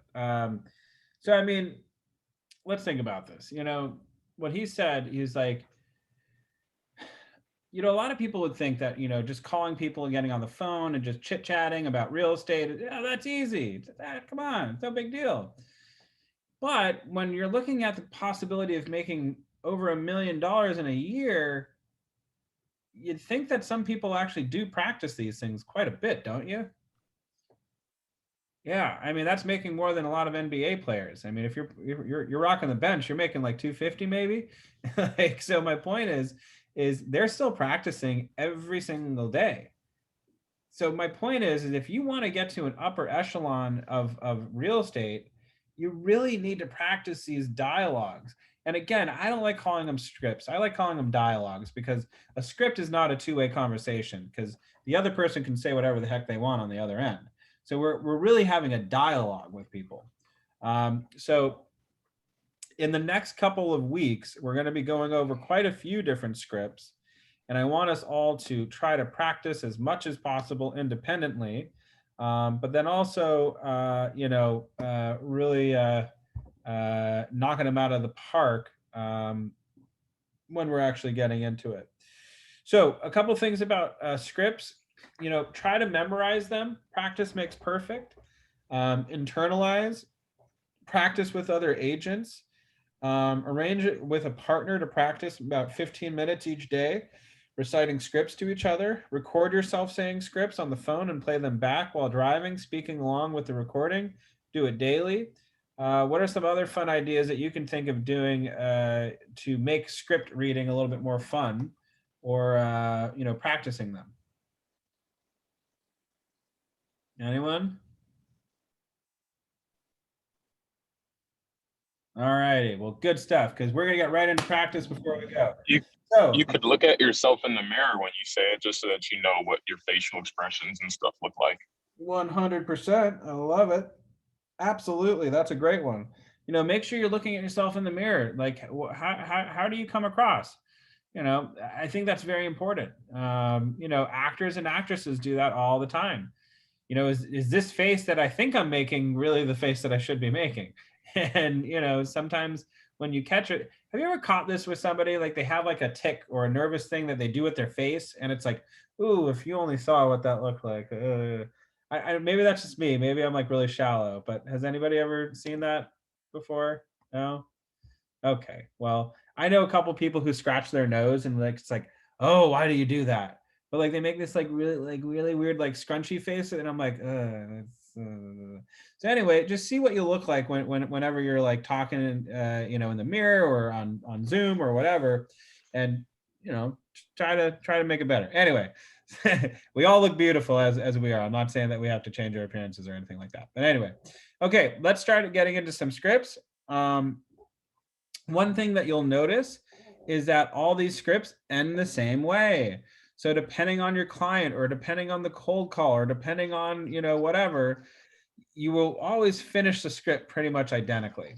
And in fact, the beginning is pretty much identical as well too. So let's get somebody to practice with. If I could have, first of all, who wants to elect themselves? Okay, Parker, Yeah, I'll go first. Parker first, and then Alex will be right after him. So Parker, if you could do new to real estate, and then as you might notice, it goes as an arrow to continuing with the rest of the script. I will be the person you're calling, and I'll try not to trip you up too much, but just so you know, I might throw in like something that has nothing to do with the script, and just keep in mind that it's okay to, you know, kind of vamp for a second, but then get right back into the script. All right, cool. I'm still seeing the video on your screen, so I'll pull up. Oh, sorry. Here we go. What page is this on? Sorry, this is on page 43. Oh, you know what? Yeah, I looked at this earlier and I kind of made my own little one off of this first. I like it. Little section, make it a little less scripty. But I'll read this one. I'll read this one right now. Okay, I'm gonna go full screen. Hello, this is Parker Johnson. Do you have a moment? Hey, Parker. Yeah, sure. I'm just yeah, only about like 5-10 minutes. I'm about to go run out with the kids. Oh, yeah, great. I'd like to share some exciting news with you that I've become a real estate agent with Keller Williams Realty. Oh, I know yeah. Beverly Hills office, or which one? Yeah, Newport Beach, great agency. Oh, right. Yeah, with this new partnership, I have all their knowledge working for me. Plus, my clients get all my enthusiasm and hard work. I thought about sharing this information with you because I knew you'd be someone to help me grow my business. Yeah, Parker. Absolutely. Anything. I knew your mom. She was a really nice lady. So yeah, I'd love to help out. Thank you so much. And first, I'd like to share my real estate app with you. You can see what's going on anywhere from your street to any place in North America, completely free, no cost to you. I can send you a text so you can link to it. Does that sound good to you? You can. I don't know what the heck I'm doing with these smarty phony thingies, but maybe my kids can help me out. But yeah, send it over. I don't know if I could be any real help to you, but yeah. Sure. Yeah, no problem. It's super easy. You just click it and it'll download for you and completely free. I love it. It's super fun to use. And I'd also like to ask, who might you know from work, your neighborhood, or a group you belong to who's interested in buying or selling a home or even investing in real estate? Oh gosh, honey, what was that person's name? Yeah, I think there's somebody with the kids soccer something or rather. I forget what their name was. I'm going to be going over to the soccer game today, and I might see the person. I forget their name, but I'll ask them. Yeah, that would be great. Thank you for taking a moment. And if you remember their name, if you could get us in contact or send me their contact, that would be amazing. I'd love to offer my services to them. We have a wealth of information about the real estate market in your area, and I'd love to send that information to you. Let me sure I have your current email and address. Is this the same email? Yeah, same email. Blah, blah, blah. jaredmarcusm@gmail.com. Absolutely. And your current physical address, did you guys move at all, or where are you at? Yeah, no, we're still in the same place. We're at 1520 South Beverly Glen, and yeah, I'm still here. Okay, amazing, love it. And if you could please do me a favor, if you hear of anyone with a real estate need, keep me in mind. That'd be super helpful to me. Can you do that for me? Absolutely, Parker. Oh, thank you. I appreciate you. I know I'm holding you a little long. I know you got to go. No, totally fine. But after you download the app, if you can figure that out, please let me know how you like it. And thank you for your time today. I really appreciate it. And let me know if there is anything I can ever do for you. Awesome, Parker. Thanks so much for the call. All right. Great. And so in that situation, Parker's going to send him over his real estate app. Hopefully, when right around when he's showing up to the soccer game to remind him to ask for the person. And then, Parker might even, give him a call again, maybe in 30-40 minutes or something, and be like, hey, listen, I know you're at your kid's soccer game, but, just out of curiosity, did that person end up, showing up to the game? Or maybe he could text that to them, like, while he's sending over the app, like, hey, just wanted to send over that app. I said, I'd send you. By the way, if you are, in front of that person who you mentioned at the soccer game, I'd love to, get their contact info. Could you ask them if they'd be interested in chatting? Anyway, it was great talking with you. Talk to you, talk soon. Take care. Bye. Mm-hmm. And, just kind of follow up with that. But that was great. So, sorry. I haven't had enough caffeine this morning. So, but that was great. And what I'd like to point out, though, is that, it seemed very natural, what Parker was just reading off. It didn't come off as, super canned. And by the way, even though this is a script, it actually comes off okay when you're thinking about family, friends, and stuff like that. If you're new to real estate, learn this script. I'm telling you, like, it's not so strange. People are actually they're gonna know. They're gonna go, oh, they're new and they're dialing for business. who gives a shit? If they're your friends, excuse my French, if they're your friends and family, they're going to care about you. They're going to want you to succeed. So remember that, and reach Jared? out. Yep. I always feel like, if you didn't have a script, I'd be a little worried. If I was in real estate looking to buy or sell and you didn't know what you were talking about and you didn't practice knowing what you were talking about, then I think that you weren't prepared. You know what I mean? Yeah. So let's try this the reverse way. I'll just how about this? Let's try. Who wants to not read a script and try to convince me to sell a house to them? I can do it.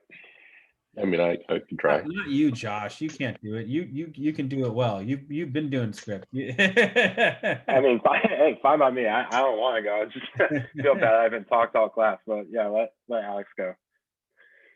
So Alex, just vamp on me real quick. Okay. We're role playing, so I'll need you to play along a little bit. Sure. All right. Hey, Jared, this is Alex Benson. Just want to let you know that I'm with Keller Williams Real Estate, and I just moved into the neighborhood. Alex, nice. What part of the neighborhood? I'm right on Cedar Lane. I just got that corner lot.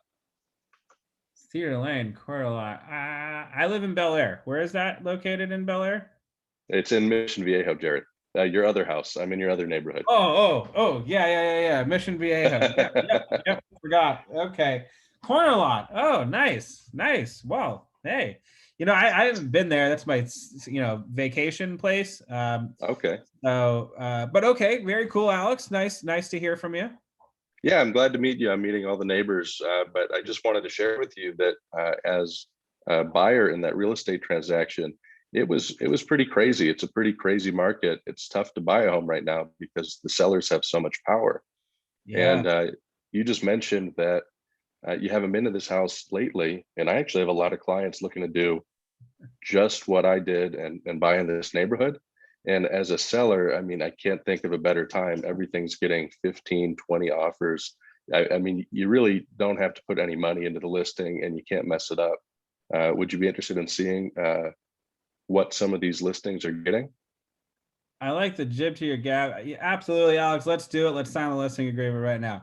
So, Alex, you came from a sales background, so I He's a natural. Yes. But my point is when I first started calling, to Joseph, your point is when I first started calling, I was very anti-scripts, and I was more focused on building the rapport and being funny and like making people laugh than I was about the sales. And so for me, scripts really helped me a lot because I was able to go through like, okay, I want to ask for the business, I want to ask for a referral, I want to like try to like you do this, do that. And it's kind of like a step-by-step process to determine, if a person's willing to buy or sell, if a person knows somebody who's looking to buy or sell, and to get kind of through that as quickly as possible. And for me, scripts are very, very helpful with staying on point, because eventually I'm going to build rapport with them, and we're going to talk about their camping trip out to Utah, and their this and that, and their Aunt Tilly out in Minnesota who just passed away, unfortunately, and whatever. So, we'll get into that, but the script allows me to go, oh, I need to go back to this point now. So absolutely. Josh, could you remind them you're in real estate on page 44? Yes. And do Alex, and role play with Alex for us. All right. Hello. This is Josh. Is this Alex I'm speaking with? Yeah. Hey, Alex. My name is Josh Schneider. I'm with Keller Williams Beverly Hills. Do you have a moment to talk? Yeah.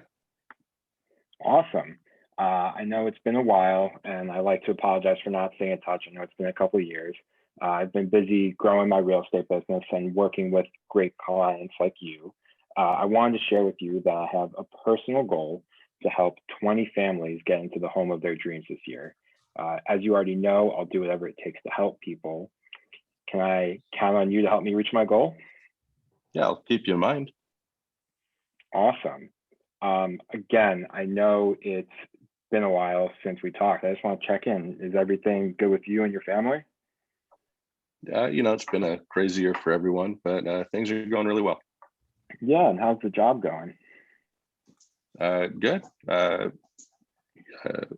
Sales have suffered a little bit at the beginning, but actually people have, I think, since there's nothing else to do, really been ramping up their buying of sports cars. I've actually been thinking about getting into real estate myself, but that's another conversation. Yeah, absolutely. Well, I think it'd be best. I mean, again, we haven't talked in a while. I think, if we could meet in person, socially distance, and just catch up on everything, and then possibly me helping you with real estate and then you helping me with getting a sports car, that sounds great. Yeah. And awesome. And when we do meet, I'd like to share my real estate app with you. This will help a lot. You can see what's going on anywhere from your street to any place in North America. It's free. There's no cost to you. I can send you a text so you can link to it. Does that sound good? Yeah, send it to me. That's great. And I'd like to ask, who might you know from work or your neighborhood, a group you belong to? Do you know anybody within your circle that's interested in selling, buying, or investing in real estate? My wife has a coworker who's been talking about selling her home. I think she has a family friend though that's going to be helping her out with that. Gotcha. Yeah, well, I know there's a lot of real estate agents here in the LA area, so it's probably, already just known that most people already have a friend that's going to be a real estate agent. But again, that's just something I think if we meet in person, we could talk about more. Just being a real estate agent today and trying to grow my own business, I have a wealth of interesting and timely information about the market in your area. So I'd love to send it to you if you want to give me your current email address. I just want to make sure I have the correct one. Sure. It's alexbenson@kw.com. Awesome. Great email for a Porsche salesman. And can you just do me a favor, Alex? If you do please hear of someone before we meet up in person that has a real estate need, will you keep me in mind? Maybe I'll send you an email with my, all my contact information just so you have it with you. And also, I'll make sure to remind you about the app. So after you download it, just check it out, send me a text, let me know if you like it. Yeah, I'll check it out. And tell you what, if you want, we can catch up, just stop by the dealership and I'll buy you a cup of coffee. Maybe we can look at a car too. You know what? How's this Friday sound? Sounds great. Perfect. All right. I'll shoot you the email. We'll work on timing. Great to catch up, All right. Alex. We'll talk soon. Yeah, thanks, Josh. Bye. Bye. So a couple of things I want to say that I loved about what Josh is doing is, at first Alex is kind of like the hard sale, like, yep,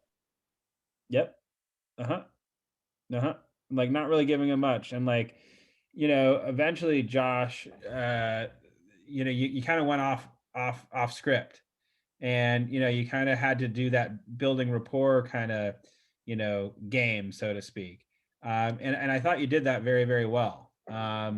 Eventually you got to the point where it was like, okay, well, it's been a while since we spoke. Like, what's new? Well, how's your job? Like, how's the kid?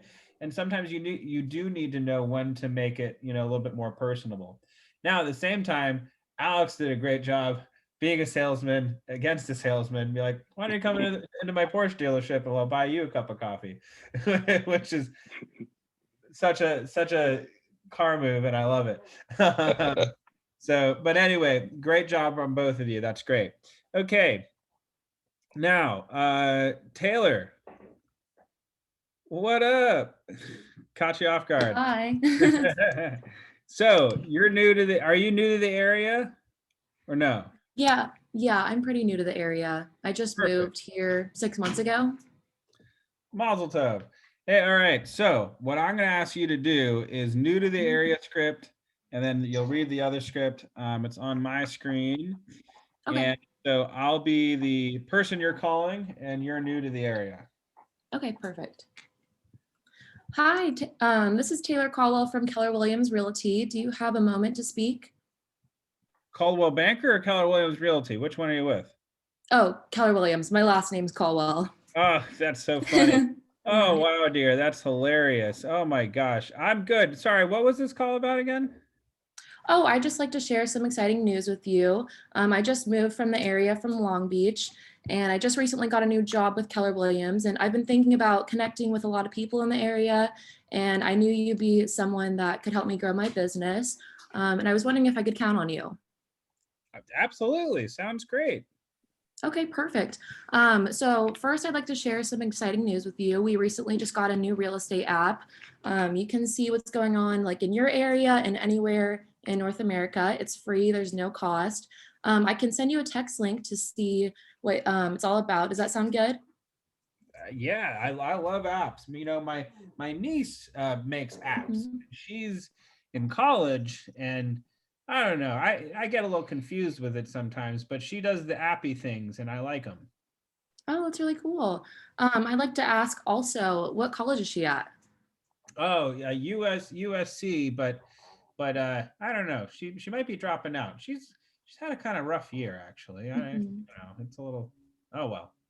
Oh, I'm sorry to hear that. But I'd like to ask also, might you know from your work or neighborhood, or just, circle of friends that's interested in buying, selling, or investing in real estate? You know, dear, I just, at my age, I don't really get to see many friends anymore because of the whole, pandemic thingy. But I'll keep you in mind. I can't really think of anybody right now. I haven't seen anybody in over a year. Yeah, that's completely understandable. It's actually a really hot seller's market right now. There's a lot of people, bidding on homes. Homes are getting around 15 to 20 offers. Would you be interested in having your home on the market? You know, I guess I could think about, frankly, sitting alone at home here or sitting alone at home at another place, it doesn't really make much of a difference. So, I mean, do you think I could get a good amount of money for my home?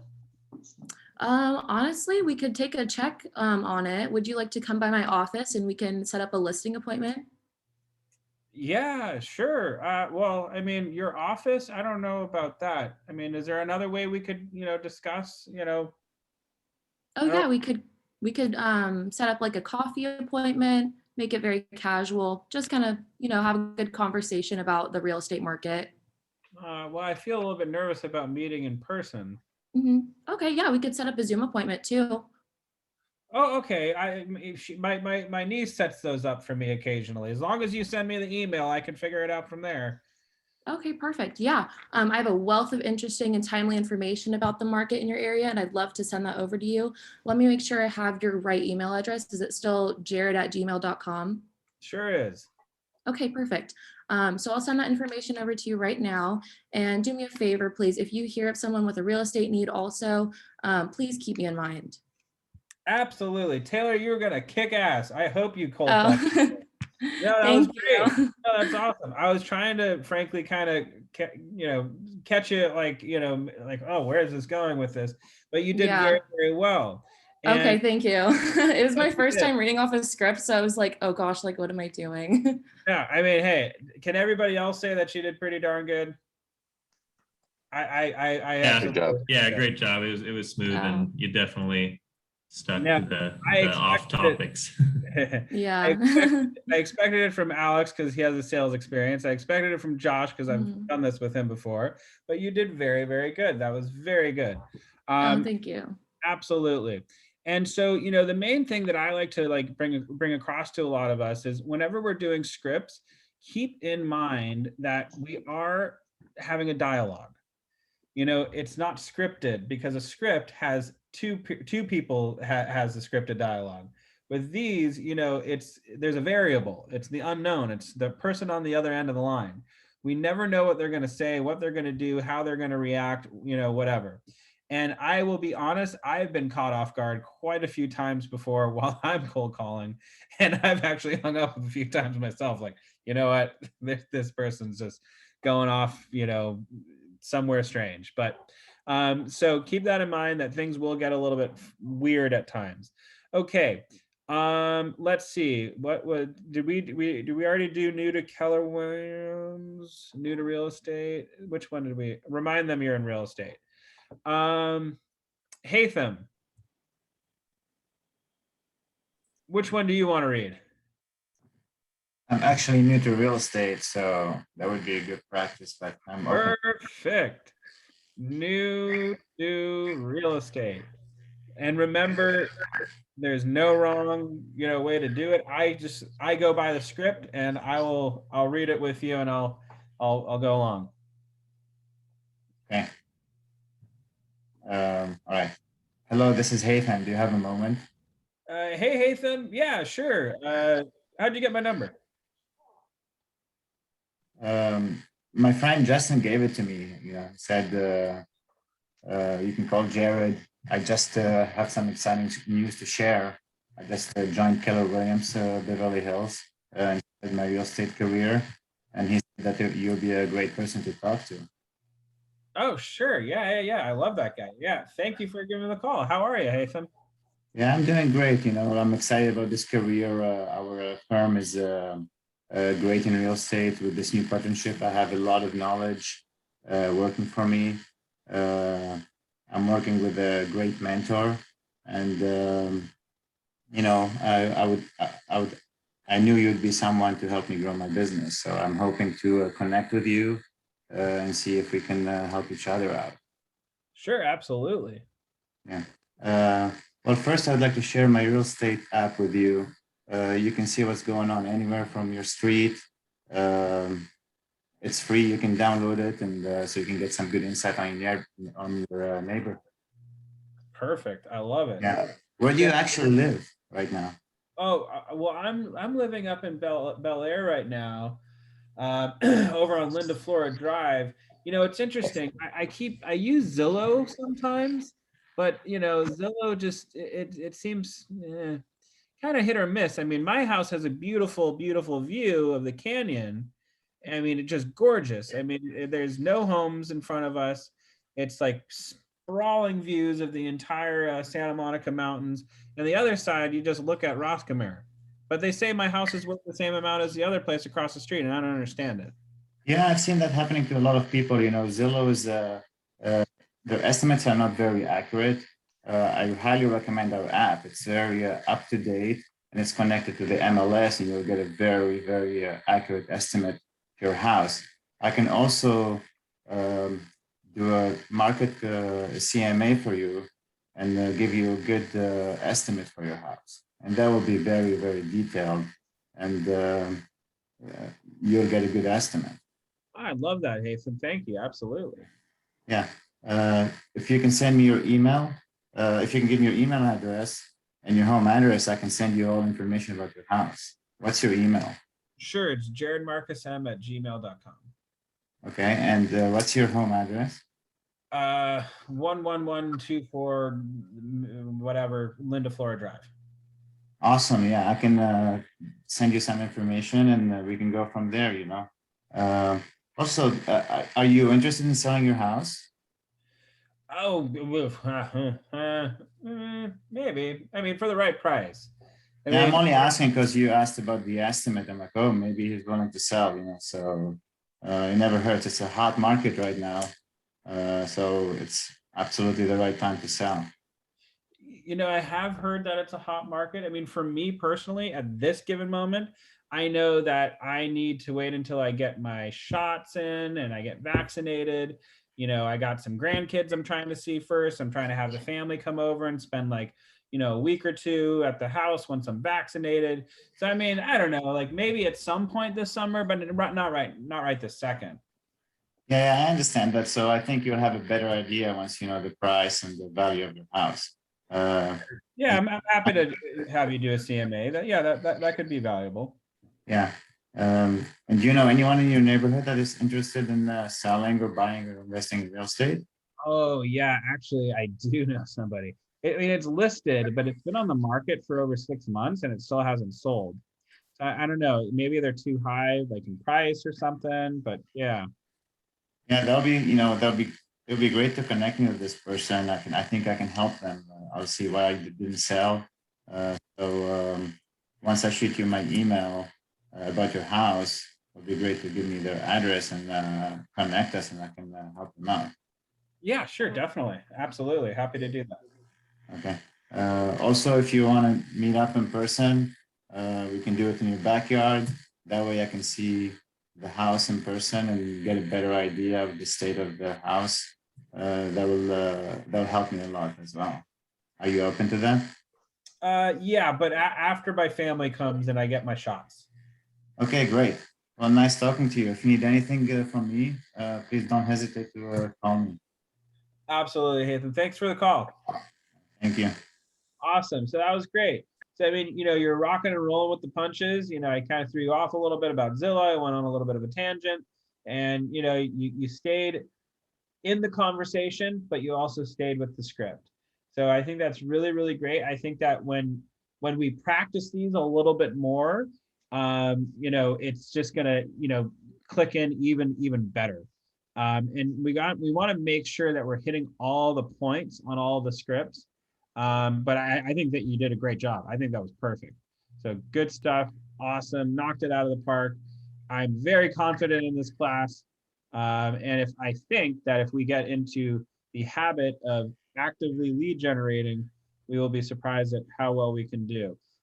Before we get off of Jared, did you feel that I was nervous talking? Because I was nervous in my speech and my voice. And yes, I could sense that there was, you were a little bit nervous reading. I think that sometimes, and correct me if I'm wrong, is English a second language for you? It is. It's my fourth language. Yeah. Even better. So I've noticed that a lot of times when people, have multiple languages in their tool belt, it helps even more just to read the scripts over and over and over again. So that way it comes out a little bit quicker and a little bit easier.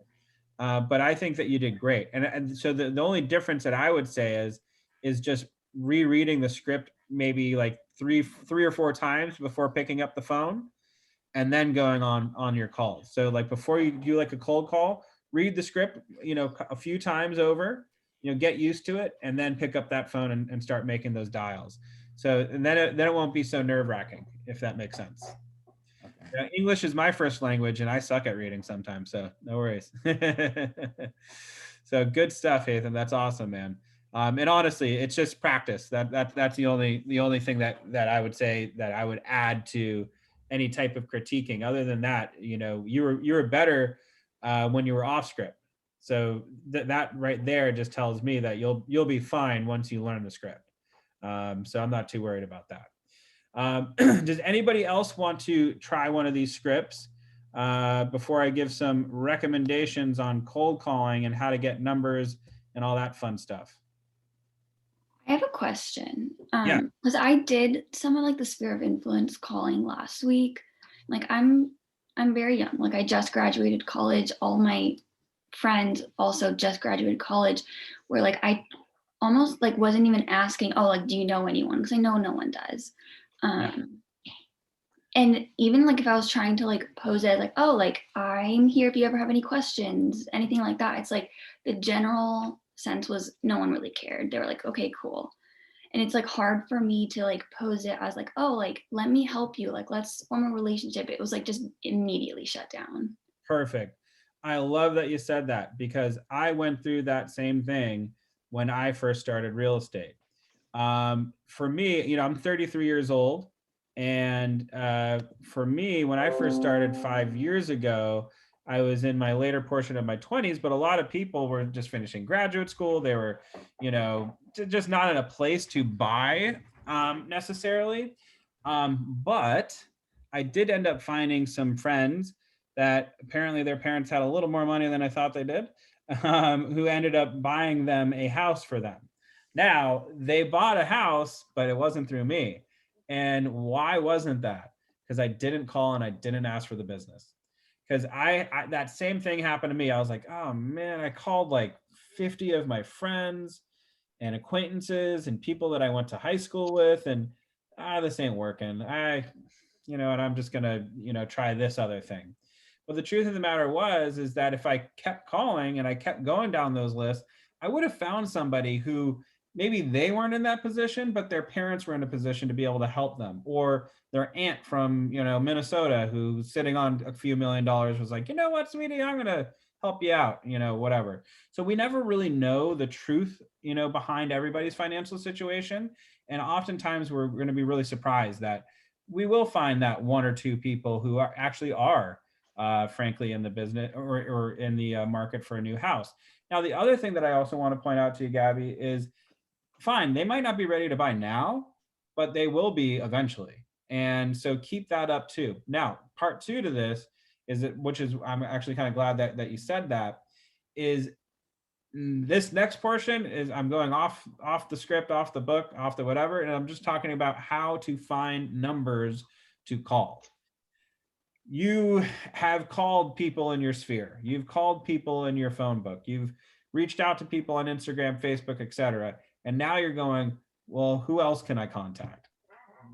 Title is going to be a really great resource for all of you new agents. If you, for example, are going, hey, I live in Newport, or I live in Beverly Hills, or I live in X, Y, and Z.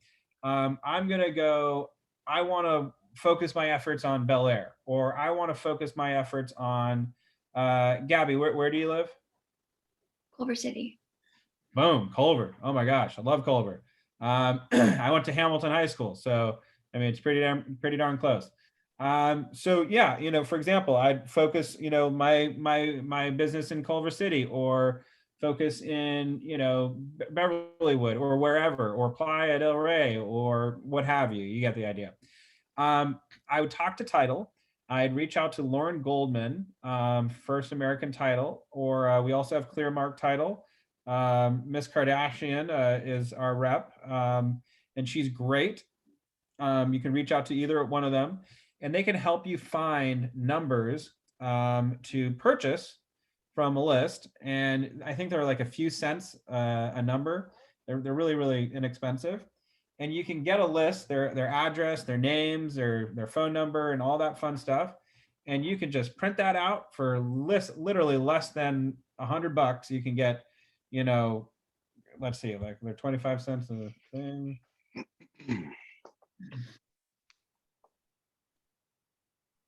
How up to date is the information? It's usually fairly accurate, especially if it's coming from Title. Now you're going to get a couple numbers that are just, not accurate, depending on for example, some people have money managers and they put the house technically in the money managers, info, like it's weird.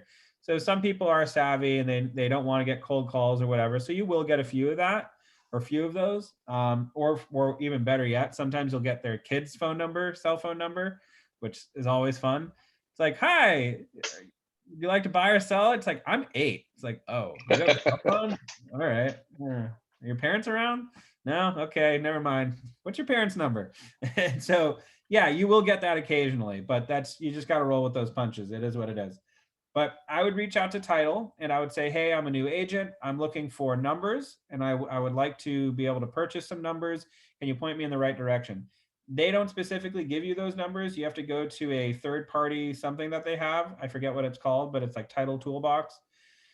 Anyway, and you can get all those numbers. Now, if you're in a position that you would actually be able to spend a little bit of money and you feel that you are actually going to invest in cold calling, there's a website or a service called Mojo Sells. And it's mojosells.com. And I'll wait for y'all to write that down.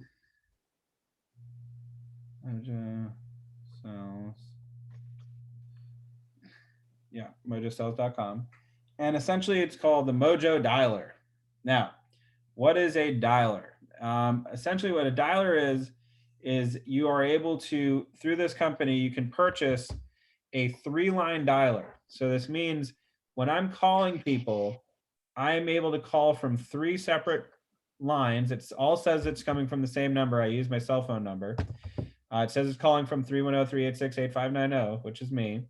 And I will call 3 people at once. The first person who picks up all of those other two people, it just drops off. It leaves them a message, or if they happen to pick up like a millisecond after this first one, they'll say, "Oh, I need to call you right back," and it'll automatically hang up.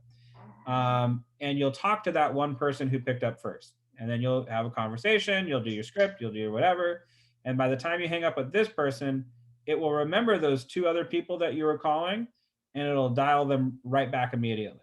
And then when they pick up, you go, "Oh, hey, so sorry about that. I thought I had the wrong number.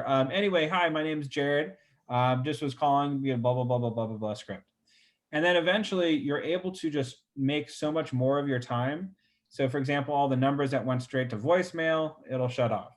All the numbers that, was, a bad number and it didn't have a voicemail set up, it'll skip it. And that way in an hour's time, instead of calling, 25 people on your phone, you can end up calling over 100 people with the Mojo dialer and actually have a conversation with maybe 25 people in under an hour. So it's a very powerful tool if you're going to utilize cold calling. The only issue with that is it's about like $250 a month to have a Mojo dialer. And so the lady who was talking about hiring a person to do her cold calling, that's the other thing that I didn't mention to her, is that if you're going to invest in somebody, part-time to do your cold calling, just keep in mind that you're probably going to want to end up getting a dialer system, so they're able to call people in mass. Because if you have 1,000 numbers, let's say, and you're doing 100 numbers an hour, in 10 hours, you're going to be done with that list. So you're going to want to continuously have a way to get more numbers. And aside from the title toolbox, which I mentioned previously, the Mojo dialer has a search engine for numbers already built into it.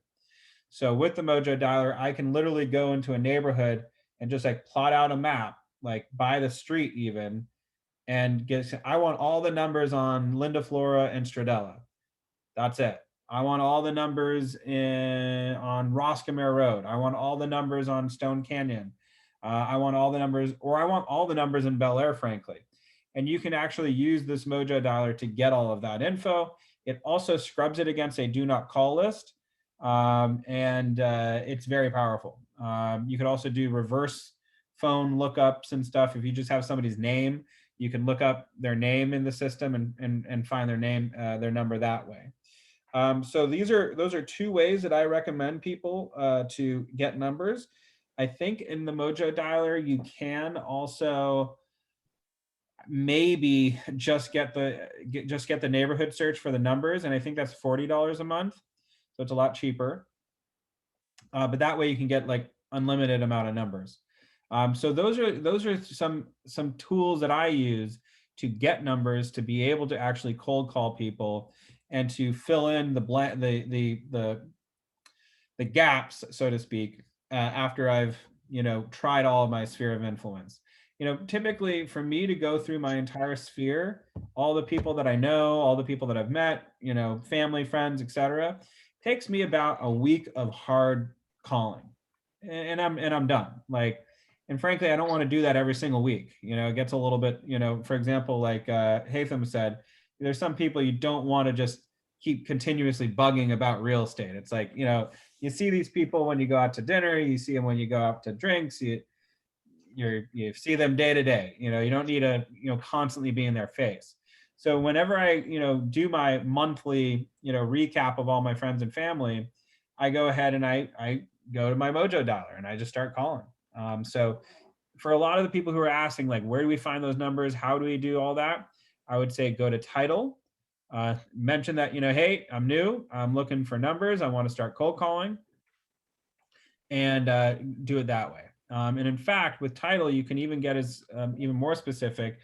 You can say, I want all the people who have lived in their house for more than 10 years, who are, of a certain age and whatever, and you can get really specific and be like, I just want all those numbers. Or you can even go, I want all the numbers who are owner absentee, meaning they're rental properties more than likely. Why? Because rentals are a little bit tricky right now. Some people just want to get rid of those rental properties. So really you can get very exacting with title.